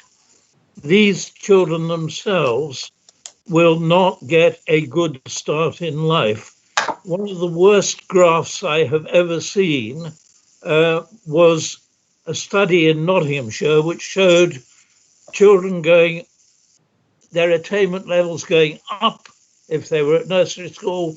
If they failed to be at a preschool setting, their attainment levels went down and they diverged from that point forward. Third point I would make is you do need to get the charitable vehicle right. I speak as somebody who actually chaired the charitable vehicle in Etchingham, which ran the preschool playgroup there. The preschool playgroup in Burwash, which I also know, has fallen foul of some of the charitable regulations. We've now put that right, but it is important we actually get this basis absolutely properly straight. You will need a very good finance person. One of the things about running a playgroup is the worst time of year is, of course, in the autumn term, because you're always running below capacity because the take-up builds up during the course of the year. So again, we will need to have something in hand in order to get through the first year. So there's a whole range of practical things which we need to do, and they need to be done fast, and they need to be done, I think, with a decision coming as quickly as possible, because you really need to be up and running and supporting those two playgroups. It'll be interesting, should you have separate charities or should they be under the same charity? Those kinds of questions need to be decided, I think, yesterday, but certainly by the middle of August.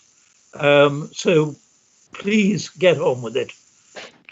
Thank you for those comments. I think we're at a point where I think I have a proposer, which is Councillor Christine Bayliss, and I think it was seconded by Councillor Jay Brewerton. That's recommendation 1, noting the current position, and then the rejigging of the item 2 being the report coming to Cabinet in August. Yeah. Yeah. Thank you for that. I think, can we go to a vote on this, please, Lisa? Chair, can I interrupt? I'm just wondering if I should have declared that I'm chair of Battle Preschool, which is an early years setting along the lines of these nurseries. I didn't catch all of that. Did somebody catch that? Sorry, it's not interference. I just wondered if I should have declared that I'm chair of Battle Preschool, which is an early years setting along the line of these nurseries. Well, that's fine. I think that's been noted, and thank you for declaring that. I think that's appropriate to do so. Okay, so Lisa, are we there, please? Yes, Chairman. Councillor Bayliss? 4. Councillor Brewerton? 4. Councillor Byrne? 4. Councillor Dixon? 4. Councillor Field? 4. Councillor Oliver? 4. Councillor Proshak? Councillor Tempe? 4. Councillor Vinehall? 4. That's carried, Chairman. And I think we're there. It's been a long evening. It's one of these that there's an awful lot of things on the agenda. So good night, everybody, and sleep well. And I. Bye, everyone.